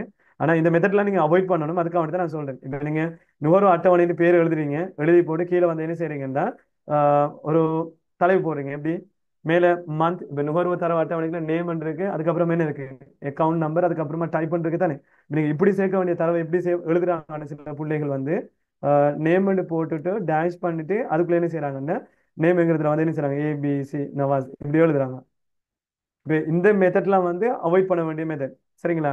இந்த பயன்பாட்டு அட்டவணையின் பேரை போட்டுட்டு அதுக்குள்ள அந்த கலம்ட நேமை போட்டுட்டு அந்த கலமுக்குரிய டேட்டா வந்து காட்டுறேன். திரும்ப ரெண்டாவது என்ன செய்றாங்க, ரெண்டாவது டேட்டா என்ன கேட்டு நம்பர், அப்ப ஏசிஏசி அண்டர்ஸ்கோர் நம்பர் டேஷ் பண்ணிட்டு அதுக்கப்புறம் என்ன செய்யறாங்கன்னா அக்கௌண்ட் நம்பர் வந்து 1005 இப்படி எழுதுற மெத்தட் எல்லாம் வந்து அவாய்ட் பண்ணுங்கன்னு சொல்லப்பட்டிருக்கு. இப்ப கரண்டா வந்து நாம கூடுதலா பயன்படுத்துற எக்ஸாம் பேப்பர்னா ஆன்சர் எழுதுற மெத்தட், முதலாவது அட்டவணை பேரு அம்புக்குறி, அதுக்கப்புறம் என்ன செய்யுங்க அந்த குறிப்பிட்ட தரவை அடையாளப்படுத்துங்க, அதுவும் பிரக்கெட் போட்டு காட்டணும்னு சொல்லப்பட்டிருக்கு. அதே நோட்டேஷன்ல வந்து நீங்க எழுதி விட்டுருங்க. ரைட், அடுத்த கேள்விக்கு வருவோம். ஆறாவது கேள்வி, கேள்விக்கு இருந்த இது தேவையில்ல, நான் டெலிட் பண்ணிடுறேன். ரைட், ஆறாவது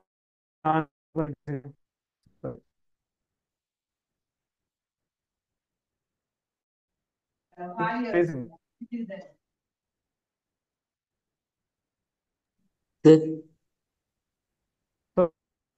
சார் சார் சேர்மான சாவியான்னு எழுதுற ஃபார்மேட் எழுதி காட்டுங்களேன். சேர்மான சாவி நீங்க எழுதுனா ரைட், இப்ப சேர்மான சாவியை நம்ம உதாரணத்துக்கு எடுக்கலாம்டா இந்த பயன்பாட்டு அட்டவணைக்குள்ள இந்த மந்தும் அக்கவுண்ட் நம்பரும் இப்போதைக்கு உதாரணத்துக்காக நம்ம எடுக்கலாம், சரிங்களா. பயன்பாட்டு அட்டவணை போட்டு தானே இருக்கிறேன், அதுல மந்தும் அக்கவுண்ட் நம்பரும் நான் உங்களுக்கு செலக்ட் பண்ணி காட்டிக்கிறேன். விளங்குதோ தெரியல. Right, okay.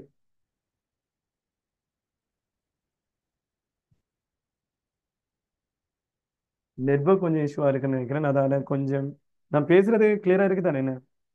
Sir photo struck ஆகியிருக்கு. ரைட், கொஞ்சம் இருக்குங்களா பா.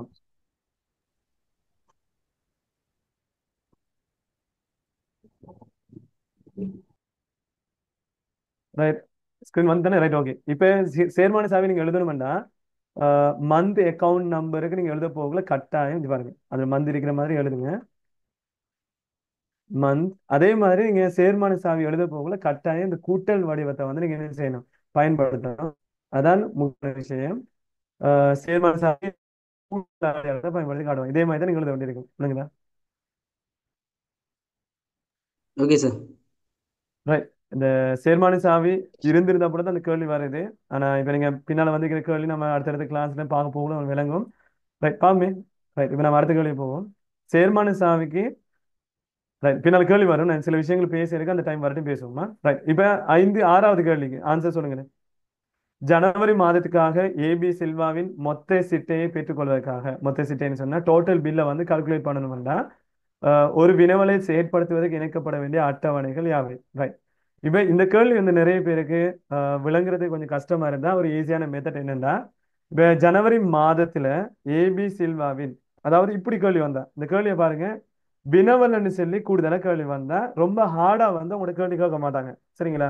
இப்ப நீங்க 10ஆம் ஆண்டு உங்களோட புக் எடுத்து பாத்தீங்கன்னு சொன்னா அந்த 10ஆம் ஆண்டு புக்ல வினவலை வந்து உருவாக்குற ப்ராசஸ் வந்து நிறைய எக்ஸாம்பிளோட காட்டுப்பாட்டுருக்கு. நீங்க அதெல்லாம்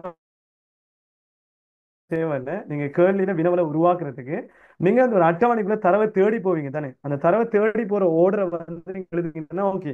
இப்ப இந்த ஜனவரி மாதத்துல இப்ப நீங்க பாத்தீங்கன்னா ஜனவரி மாதத்துல ஏபி சில்வாவின் மொத்த சிட்டைன்னா டோட்டல் பில்ல கால்குலேட் பண்றதுக்கு. அப்ப நீங்க ஜனவரி மாதம்ங்கிறத எங்க தேடுவீங்க இந்த 3 அட்டவணைக்குள்ள?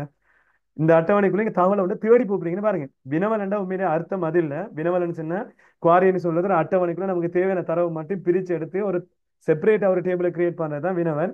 அதை நீங்க பிராக்டிக்கலா பார்க்க வேண்டியிருக்கும். அது நம்ம தேவையில்லை. சரிங்களா? நீங்க எக்ஸாம் பேப்பர்ல ஆன்சர் எழுதுறதுக்காக மட்டும் நீங்க அதை ஃபோக்கஸ் பண்ணணும்னா வினவல்னு கேட்டாங்கன்னா நீங்க அந்த தரவை தேடி எடுக்கிற மெத்தட்னு மட்டும் நான் வச்சுக்கொள்ளுங்க. இப்ப நீங்க இந்த ஜனவரி மாசத்துல ஏபி சில்வாவை தேடி எடுக்க போறீங்கன்னா முதலாவது ஜனவரி மாசத்தை தேடுறதுக்கு இந்த அட்டவணைக்கான போவீங்க. இப்ப ஜனவரி மாசத்துக்குள்ள நீங்க என்ன செய்வீங்க? இந்த ஒவ்வொரு மாசத்தையும் தேடுவீங்க.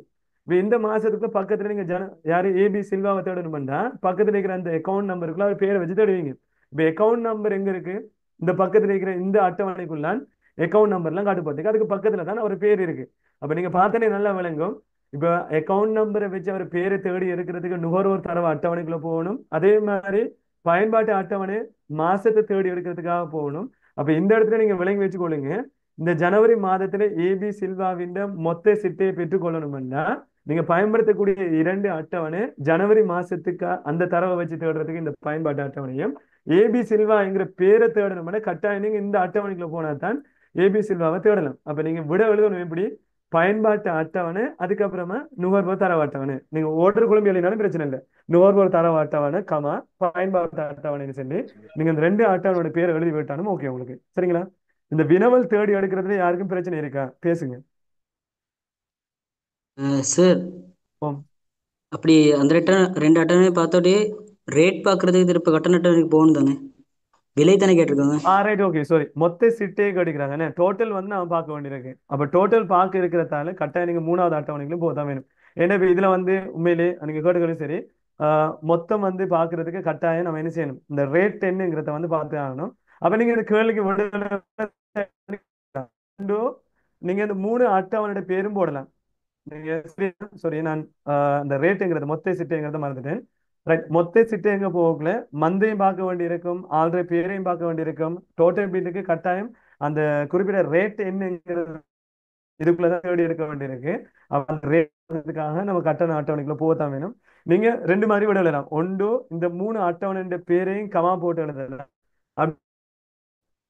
எல்லா அட்டவணைகளும் இல்லாட்டி எல்லா 3 அட்டவணைகளும் சொல்லி போட்டு ஒரே விட எழுதலாம். பிரச்சனை இல்லை. கிளியரா? ரைட், நாம இப்ப அடுத்த கேள்விக்குள்ள மூவ் ஆகும்.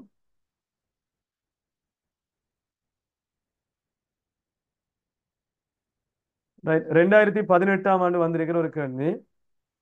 2018ல பாட்டுள்ள முதலாவது கேள்விக்குள்ள 8வது வினாவா என்ன செஞ்சுக்கிறாங்க? ஒரு வினாவுன்னு போட்டிக்கிறாங்க. என்ன முதலாவது கேள்வி தெரிஞ்சா உங்களுக்கு பாட்டுள்ள இருக்கிற முதலாவது கேள்விக்குள்ள முதலாவது கட்டாய கேள்விக்குள்ள 10 கேள்வி இருக்கும். அந்த 10 கேள்விக்கு 20 மார்க்ஸ் தருவாங்க. அந்த 20 மார்க்ஸ் கேள்வியில 8வது வினாவாக இந்த கேள்வியை போட்டிக்கிறாங்க. இந்த கேள்விக்குரிய ஆன்சரை வந்து நம்ம கொஞ்சம் ட்ரை பண்ணி பார்த்துட்டு பாட்டு கேள்விக்குள்ள மூவ் ஆகும். ரைட், முதலாவது கேள்விக்கு ஆன்சர் சொல்லலுமா? கொஞ்சம் வாசிப்புமே. கீழே தரப்பட்டுள்ள ஊழியர் அட்டவணையையும் பணிப்பிரிவு அட்டவணையும் கருதுக. கீழே வந்து ஊழியர் அட்டவணை ஒரு அட்டவணை தரப்பட்டிருக்கு. அதே மாதிரி பணிப்பிரிவு அட்டவணைன்னு ஒரு அட்டவணை தரப்பட்டிருக்கு. இந்த 2 அட்டவணைக்குள்ள இருக்கிற தரவை நீங்க பாத்தீங்கன்னா வழங்கும். எம்ப்ளாயி நேம் போட்டிக்கிறாங்க, எம்ப்ளாயி ஐடி இருக்கு. அதே மாதிரி எம்ப்ளாயோட டெசிக்னேஷன் தான் அவங்களோட தொழில் வந்து காட்டப்பட்டிருக்கு. இஞ்சால ஒரு ஷார்ட் நேம் உண்டு, டிவ் ஐடின்னு தரப்பட்டிருக்கு. அது பக்கத்துல இன்னொரு அட்டவணை இருக்கு. அந்த அட்டவணைக்குள்ள காட்டுப்பட்டிருக்கிற பாருங்க, டிவிஷன் நேம்னு சொல்லி ஒன்று காட்டுப்பட்டிருக்கு, டிவிஷன் நம்பர் இருக்கு, டிவிஷன் லொகேஷன் இருக்கு. இந்த தரப்பட்டிருக்கிற வினாக்குள்ள பிள்ளைகள் ஒரு பிள்ளை வந்து விட்டுருக்கிறாங்க. என்னன்னு சொன்னா சில நேரங்கள்ல இப்ப நீங்க பார்த்தனே விளங்க டிவிஷன் ஐடிங்கிறது இந்த பக்கத்துல போட்டிருக்க இந்த டிவிஷன் நம்பர் தான் டிவிஷன் ஐடின்னு தரப்பட்டிருக்கு. இந்த கேள்வியை எடுத்த ஆக்கள் வந்து கீழே ஒரு குறிப்பிட்ட தந்திருக்கணும். அதாவது இந்த டிவிஷன் நம்பரும் இந்த டிவிஷன் ஐடியும் இரண்டும் ஒன்றுக்கு ஒன்று சமமான தரவுகளை இனங்காட்டுதுன்னு சொல்லி தருவாங்க. இப்ப புதுசா 2022 2023க்கு பின்னால் வரக்கூடிய கேள்விகள்ல இப்படி பேர் மாற்றங்கள் இருக்குமா இருந்தா கட்டாயம் அதை குறிப்பில் காட்டுறாங்க. இது பழைய கேள்வி இருந்தாலும் அந்த குறிப்பு காட்டியிருந்தா அந்த பிள்ளைகளுக்கு வந்து இன்னும் கொஞ்சம் அண்டர்ஸ்டாண்ட் பண்ணதுக்கு ஈஸியா இருந்திருக்கும். இந்த டிவிஷன் நம்பரும் இந்த இடத்துல காட்டுப்பாரு, டிவிஷன் ஐடியும் ரெண்டும் கிட்டத்தட்ட ஒரே புலத்தை வந்து அடையாளப்படுத்துது. சரிங்களா? அப்படின்னு சொன்ன என்ன அர்த்தம்? இந்த டிவிஷன் நம்பர் இந்த பணிப்பிரிவு அட்டவணைக்கு முதல் இருக்க, இந்த டிவிஷன் ஐடி இந்த அட்டவணைக்கு இருக்கு ஒரு அந்நிய சாவியாக பயன்படுத்துறாங்க. ரைட், இப்ப இந்த கேள்விக்கு கேள்விக்கு விட சொல்லலாமா? கேள்வி கொழும்பு 3 அமைந்துள்ள ஐடி என்ற ஒரு புதிய சேர்க்க வேண்டியுள்ளதென கருதுக. இதற்காக சேர்க்க வேண்டிய புதிய பதிவேட்டை ஒத்த அட்டவணை பெயருடன் எழுதுக. இப்ப அவங்க கேக்குறாங்க, கொழும்பு IT என்கிற ஒரு புதிய டிபார்ட்மெண்ட், புதிய டிவிஷன் ஒன்று அவங்க சேர்க்கிறக்காம். இந்த ரெண்டு அட்டவணைக்குள்ள, இந்த அட்டவணைக்குள்ள இந்த கொழும்பு 3 ஐடியை வந்து சேர்க்கலாம்.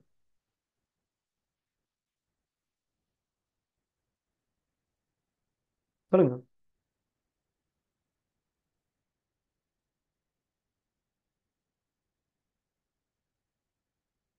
ஈஸியான ஒரு கேள்வி இது. கொழும்பு 3 அமைந்துள்ள ஐடி என்கிற ஒரு புதிய பிரிவு வந்து இந்த ரெண்டு அட்டவணைக்குள்ள ஒரு அட்டவணைக்குள்ள அந்த பிரிவை சேர்க்க போறாங்களா அப்படின்னு சொன்னா, பணிப்பிரிவு அட்டவணை. பணிப்பிரிவு அட்டவணை நேரடியா பார்த்தாலே நமக்கு விளங்கும். இந்த கீழே போட்டிக்கிற தலைப்பிலே விளங்கும். ஊழியர் அட்டவணைன்னு சொன்னா ஊழியரோட சம்பந்தப்பட்டது. பக்கத்துல போட்டிக்கிறாங்க என்ன, பணிப்பிரிவு அட்டவணை. பணிப்பிரிவு அட்டவணைன்னு சொன்னா பணிப்பிரிவோட சம்பந்தப்பட்ட விஷயங்களை add பண்றதுக்கான அட்டவணை. அப்ப கீழே தரப்பட்ட வினாவிலே தெளிவா சொல்லப்பட்டிருக்கு. புதிய பிரிவு போக நமக்கு விளங்கணும். இந்த பணிப்பிரிவை வந்து தான் என்ன செய்யறாங்க, இண்டிகேட் பண்றாங்க. அப்ப இந்த ஏ கேள்விக்கு விடையாக நம்ம எழுதலாமே என்று பணிப்பிரிவு அட்டவணை. சரிங்களா? ரைட். இப்ப ரெண்டாவது பி கேள்வியில வந்து ஒரு கேள்வி போட்டுக்கிறோம், அதையும் பார்த்துக்கொள்வோம். சமன் ஜோன் 2 பேர் இருக்காங்க. ஆகியோர் ஸ்டோர் பிரிவில் பணியில் ஈடுபட்டுள்ளனர். அதே நேரத்தில் ஃபசால் என்பவர் ஃபைனான்ஸ் பிரிவில் ஈடுபட்டுள்ளார். ராஜ் அண்மையில் ஐடி பிரிவில் சேர்ந்துள்ளார். இத்தகவலை ஊழியர் அட்டவணையில் காட்டுவதற்கு பி தொடக்கம் எஸ் வரை ஆகிய முகப்படையாளமிடப்பட்டுள்ள உரிய சரியான பெருமானங்களை எழுதுக. இப்ப இதுல கேட்டுக்கிற கேள்வி என்னன்னா, மேல வந்து ஊழியர் அட்டவணைக்குள்ள என்ன செஞ்சிருக்கிறாங்கன்னா, டிவிஷன் ஐடிக்குள்ள PQRS சொல்லி சில ஸ்பேஸை விட்டு அதுக்குரிய ரவுண்ட் ஷேப் லேபிள் ஒன்று போட்டிக்கிறாங்க. அந்த லேபிளுக்குள்ள வரக்கூடிய பதிவுகளை வந்து காட்டுங்கன்னு சொல்லிக்கிறாங்க. அந்த பதிவுகள் எப்படி அடையாளப்படுத்தப்படணும்னு சொல்லி கீழே தரப்பட்டிருக்கிற இந்த சென்டென்ஸ்ல வந்து நம்ம என்ன செய்யணும், அடையாளப்படுத்தி எடுத்துக்கொள்ளலாம்.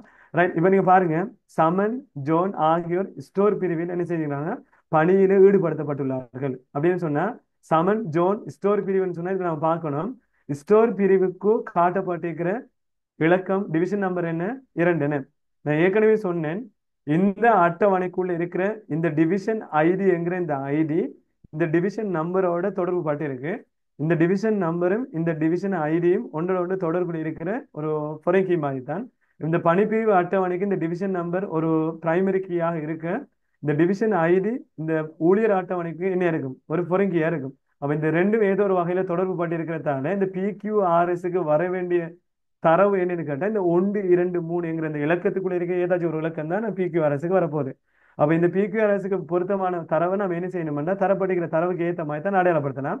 அப்ப இந்த சமன் ஜோன் ஆகியோர் ஸ்டோர் பிரிவில் பணியில் ஈடுபடுத்தப்பட்டுள்ளனர் அப்படின்னு சொன்னா, ஸ்டோர் பிரிவுக்கு தரப்படுகிற இலக்கம் என்னன்னு கேட்டா டிவிஷன் நம்பர் 2 இல்லையா? அப்ப நாம சமன் இந்த இடத்துல பி என்கிற இடத்துக்கு சமன் ஏற்கனவே தந்திருக்கிறாங்க, சமன் பெரேரா. அதே மாதிரி ரெண்டாவது தந்திருக்கிற ஜோன் என்ன, ஜோனுங்கிறது யாரு, ஜோன் எலிசன் தரப்பட்டிருக்கு. அப்ப இந்த பிக்கும் ஆருக்கும் கொடுக்க வேண்டிய இலக்கம் என்ன இருக்கும், 2வது இலக்கமா இருக்கும் இல்லையா? அடுத்தே வந்து தந்திருக்கிறாங்க ஃபசால் என்பவர் அதே நேரத்துல ஃபைனான்ஸ் பிரிவில் சேர்றாரு. அதே மாதிரி ராஜ் என்பவர் ஐடி பிரிவில் சேர்றாங்க. இப்ப ஃபசால்ங்கிறவர் எங்க இருக்கான்னு பாத்தீங்கன்னா விளங்கும், கடைசியா 4வதா தரப்பட்டிருக்கு. அவருக்கு எஸ்ங்கிற இலக்கம் காட்டப்பட்டிருக்கு. அப்ப அவருக்கு ஃபைனான்ஸ் பிரிவுங்கிறதால ஃபைனான்ஸ் பிரிவில் இலக்கம் என்ன, 1. இப்போ ஃபைனான்ஸ் பிரிவில் இலக்கம் 1ங்கிறதால நம்ம என்ன செய்யலாம், எஸ்ங்கிற இடத்துக்கு வர வேண்டிய பதிவு 1ங்கிறத வந்து நம்ம காட்டலாம். அதே மாதிரி பின்னால பாருங்க, ஐடிக்கு ராஜ்ங்கிறவர் என்ன சேர்றாரு. ஐடிக்கு ராஜ்ங்கிறவர் சேர்றதால ஐடிக்குரிய பதிவு இந்த இடத்துல தரல. நம்ம ஏற்கனவே ஏற்கனவே சொல்லிக்கிறாங்க, ஐடிக்கு வந்து சேர்றதுக்காக என்ன செய்யணும்னா புதிய ஒரு பதிவை உருவாக்கணும்னு சொல்லிக்கிறாங்க. அப்போ புதிய பதிவை உருவாக்கினீங்கன்னு சொன்னா டிவிஷன் நம்பர் அதுக்கு என்ன கொடுப்பீங்க,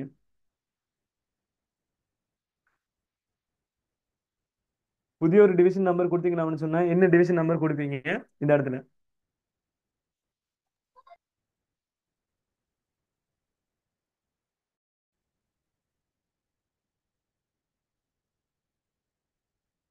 சொல்லுங்க.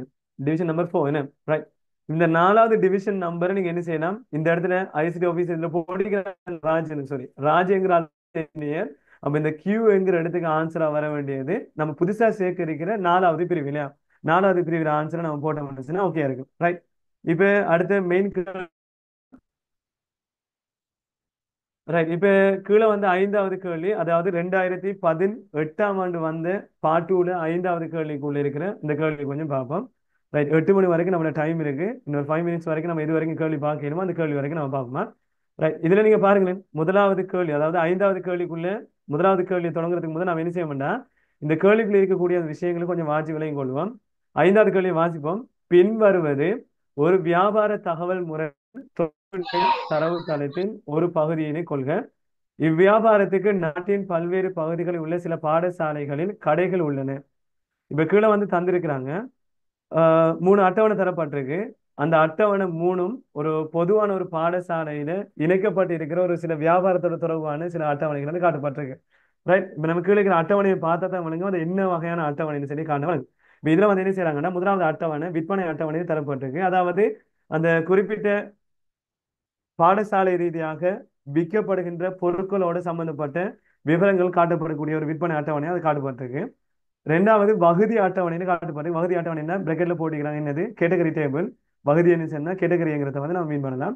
அதாவது 3வது கிளை அட்டவணை அப்படின்னு சொன்னா பிரான்ச் அட்டவணைன்னு சொல்லி காட்டப்பட்டிருக்கு.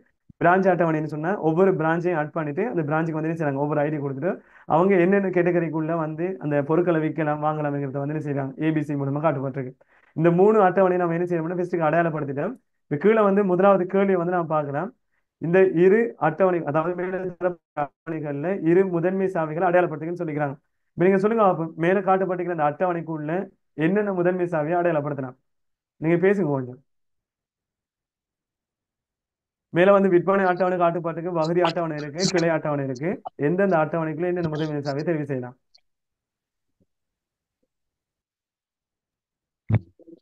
பிரான்ச் டேபிள்ல சப் ஐடியா, பிரான்ச் டேபிளுக்குள்ள ஷாப் ஐடி எடுக்கலாம்.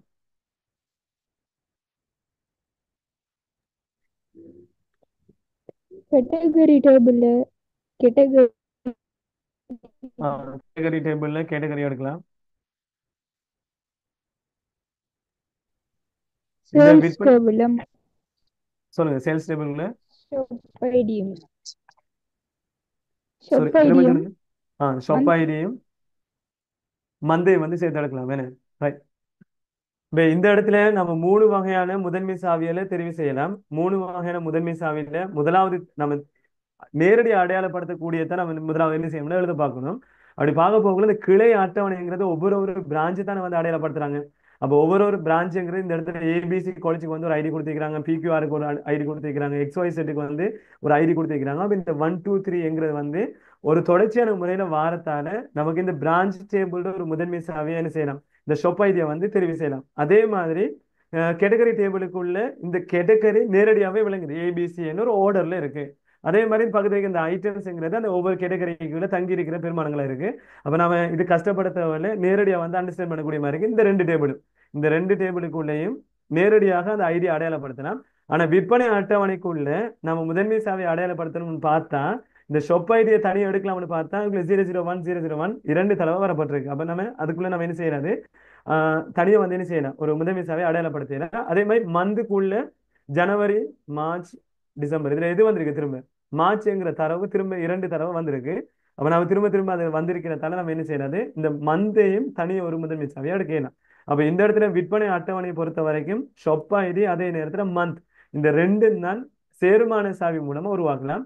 அப்ப நீங்க விட எழுத போகக்குள்ள கிளை அட்டவணைக்கு ஷாப் ஐடி, வகுதி அட்டவணைக்கு கேட்டகரி, விற்பனை அட்டவணைக்கு மந்த் பிளஸ் ஷாப் ஐடின்னு சொல்லி நீங்க என்ன செய்யலாம், விரும்பின ஏதாச்சும் 2 முதன்மை சாவிகளை நீங்க எழுதலாம். இப்ப நீங்க விட எழுத போகக்குள்ள பிள்ளைகள் 3 முதன்மை சாவியை எழுத பார்க்காதீங்க. ஏன்னு சொன்னா சில நேரங்கள்ல நீங்க விட எழுத போகக்குள்ள 3 முதன்மை சாவி எழுதி வச்சுக்கணும். இந்த கேள்வியில வந்து 2 முதன்மை சாவி எழுத போகல தற்சமயம் நீங்க 3ஆவதாக இதுக்குள்ள 3 முதன்மை சாவி இருக்குதான், இருந்தாலும் 3ஆவதா முதன்மை சாவி எழுத போகல ஏதாச்சும் ஒரு பிழை வருமாக இருந்தா அந்த பிழையால உங்களுக்கு என்ன நடக்கும்னா அந்த மொத்த மார்க்ஸையும் நான் போயிட்டு. இப்ப சில நேரங்கள்ல வந்து மார்க்ஸ் கொடுக்க போகல அவங்க என்ன செய்வாங்கடா, பிழையான ஆன்சரை முற்படுத்தி எழுதிருந்தாங்கடா. இப்ப ஒரு கேள்விக்கு வந்து 3 விட எழுத வேண்டி இருக்கு. 3 விட எழுத போகல முதலாவது விட பிழையான விடையாகவும் 2வது 3வது லைன்ல இருக்கிற விட சரியான விடையாகவும் இருந்தா அந்த 2வது 3வது லைன்ல இருக்கிற விடையை பார்க்காம முதலாவது லைன்ல கொடுத்திருக்கிற விட பிழைங்கிறதால வந்து என்ன செய்வாங்கடா, அந்த கீழே 2வது 3வது விடையை மொத்தமாக பிழையாக எடுத்து மொத்தமா என்ன செஞ்சிருவாங்க, கேள்விக்கு பிழை போட்டு விட்டுருவாங்க. அதால உங்களுக்கு சந்தேகமா இருக்க ஒரு கேள்விக்கு விட எழுதுறதுக்கு அப்படி சந்தேகமா இருக்கிற விடைகளை முதலாவதாக முற்படுத்தி எழுதாதீங்க. அப்படி எழுதாம நீங்க என்ன செய்யுங்கன்னா உங்களுக்கு கான்பிடென்டா இருக்கு இந்த கேள்விக்கு இந்த விட தான் வரும்னு சொல்லி வர விடைகளை மட்டும் முற்படுத்தி எழுதி போட்டு சந்தேககரமான விடைகளை பின்னால வரக்கூடிய மாதிரி ஒரு கேள்விக்கு 5வது பாயிண்ட்ஸ் ஆகவும் 3வது பாயிண்ட்ஸ் ஆகவும் பின்னால வர மாதிரி என்ன செய்யுங்க ஒரு கேள்வி கூட எழுதுங்க சரியான. இப்ப இந்த இடத்துல நேரடியாக கீழே அட்டவணைக்கு சொப்பாயிரியும் பகுதி அட்டவணைக்கு கேட்டகரி அட்டவணை நேரடியாக இருக்கிறத இந்த ரெண்டையும் எழுதி விட்டுட்டு நீங்க அந்த கேள்விக்குரிய விடைவழி ஆயிருங்க. அப்படி இல்லை நீங்க 3வது இந்த அட்டவணையும் எழுதணும்னு சொன்னா சில நேரங்கள்ல நீங்க எழுதுற விட பிழையாக இருந்தா என்ன செய்ய மாட்டாங்க, அதுக்குரிய மார்க்ஸை வந்து தந்துக்க மாட்டாங்க. அப்ப கட்டாயம் நீங்க என்ன செய்யுங்கன்னா இந்த விட எழுதுற நேரத்தில் இந்த விஷயத்தை கன்சிடர் பண்ணிக்கொள்ளுங்க. அடுத்து வந்து இப்ப 2வது கேள்வி செய்யறதுக்கு எனக்கு டைம் இப்போ போதாம இருக்கு, நம்ம என்ன செய்ய முடிக்க வேண்டிய டைம். இன்னும் சில விஷயங்கள் நான் பேசிக்கொள்றேன். கட்டாயம் பிள்ளைகள் நீங்க கேள்விகளுக்கு விட எழுத போகலாம். பாருங்க இந்த ஷொப் ஐடி வந்து சேர்ந்து இருக்கு சரிங்களா. அப்ப நீங்க ஷொப் ஐடி எழுத போகல பேச போகல நம்ம அந்த ஷொப் ஐடின்னு சரி பேச போகல அந்த சொல்ல பிரிச்சு தானே பார்க்கணும் என்ன. அப்ப பிரிச்சு பார்க்க போகல அந்த ஷொப் ஐடியா வந்து நீங்க பிரிச்சு பார்க்குற மாதிரி எழுத போகலையும் உங்க அந்த பேச்சு வழக்குல பிரிச்சு தான் எழுத வேண்டி வரும். அதாவது ஷொப் வேற ஐடி வேறன்னு சொல்லி ஒரு ஸ்பேஸ் விட்டு நீங்க எழுதி விட்டுருவீங்க. அப்படி எழுதினா கட்டாயம் என்ன செய்வாங்கடா பிழை போட்டு விடுவாங்க. அப்ப சில நேரங்கள்ல இந்த டேட்டா பேஸை பொறுத்த வரைக்கும் மிக கவனமா இருங்க. கேள்விக்கு விட எழுத போகக்குள்ள மேல அட்டவணைன்னு தந்திருந்தாங்கன்னா அட்டவணைன்னு போடுங்க, அட்டவணை தரலன்னு அட்டவணைன்னு போடாதீங்க. அதே மாதிரி அண்டர் ஸ்கோர் அதாவது கீழ்கோடு போட்டு தந்தாங்கன்னா கீழ்கோடு தந்திருந்தாங்கன்னா அப்படியே பார்த்துடுங்க. கேபிட்டல் ஸ்மால் லெட்டர்ஸ் வந்து கவனமா அதை கொஞ்சம் கன்சிடர் பண்ணுங்க. ஆனா இப்போ வரைக்கும் அந்த கேஸ் சென்சிட்டிவான விஷயங்களுக்கு டேட்டா பேஸ்ல பிழை கொடுக்கல.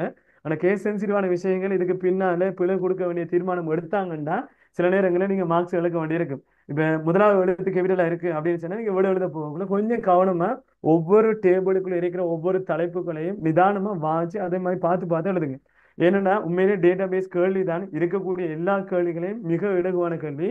நாம கணக்கு அதாவது எண்கணித ரீதியா கூட்டி கழிச்சு நாம என்ன செய்ய தேவையில்லைன்னா மார்க்ஸ் அதாவது கேள்வி எனக்கு விட எழுத தேவையில்லை. நம்ம கேள்வியை நேரடியாக வாட்சம் முடிச்சுன்னா அந்த கேள்விக்கு விட கீழே வந்து என்ன செய்யப்பட்டிருக்கும் காட்டப்பட்டிருக்கும். அந்த நேரில் அந்த விட எழுதுறதால நம்ம என்ன செய்யலாம் ஈஸியா வந்து மார்க்ஸ் எடுக்கலாம் முடியும். ஏன்னா நான் உங்களுக்கு மற்ற டாபிக் நான் செய்ய இருக்கேன். அப்ப இன்ஷால்லா நம்ம ஃபியூச்சர்ல செய்ய போகல அந்த விஷயங்களை நம்ம பார்க்கலாம். இருந்தாலும் இந்த டேட்டா பேஸை பொறுத்த வரைக்கும் நீங்க எழுத்து பிழைகள் விட்டு மார்க்ஸ் இழக்கிற வீதம் தான் ரொம்ப கூடுதலா இருக்கு.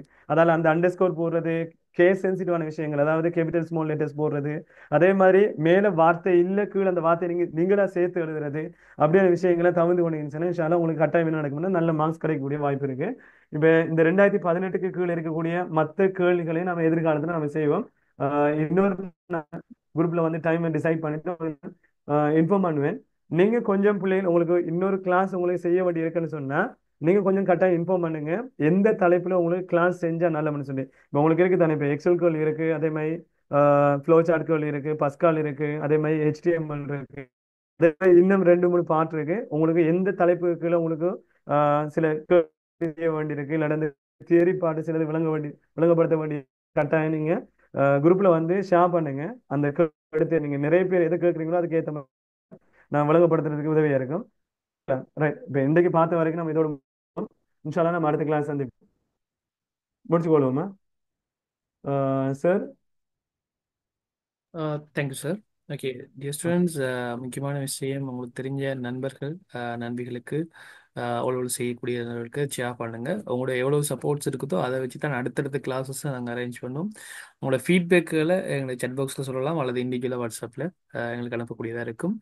Thank you so much sir. உங்களோட டைமை நீங்கள் ஸ்பெண்ட் பண்ணி இதில் எக்ஸ்பிளைன் பண்ணியிருந்தீங்க, மிகவும் முக்கியமான விஷயமா இருக்கும். ஸோ இந்த ஃபியூச்சரில் இன்னும் நிறைய கிளாஸஸை டிஜிட்டலைசேஷனாக நாங்கள் செய்கிறதுக்கு ட்ரை பண்ணுவோம். Thank you so much dear students.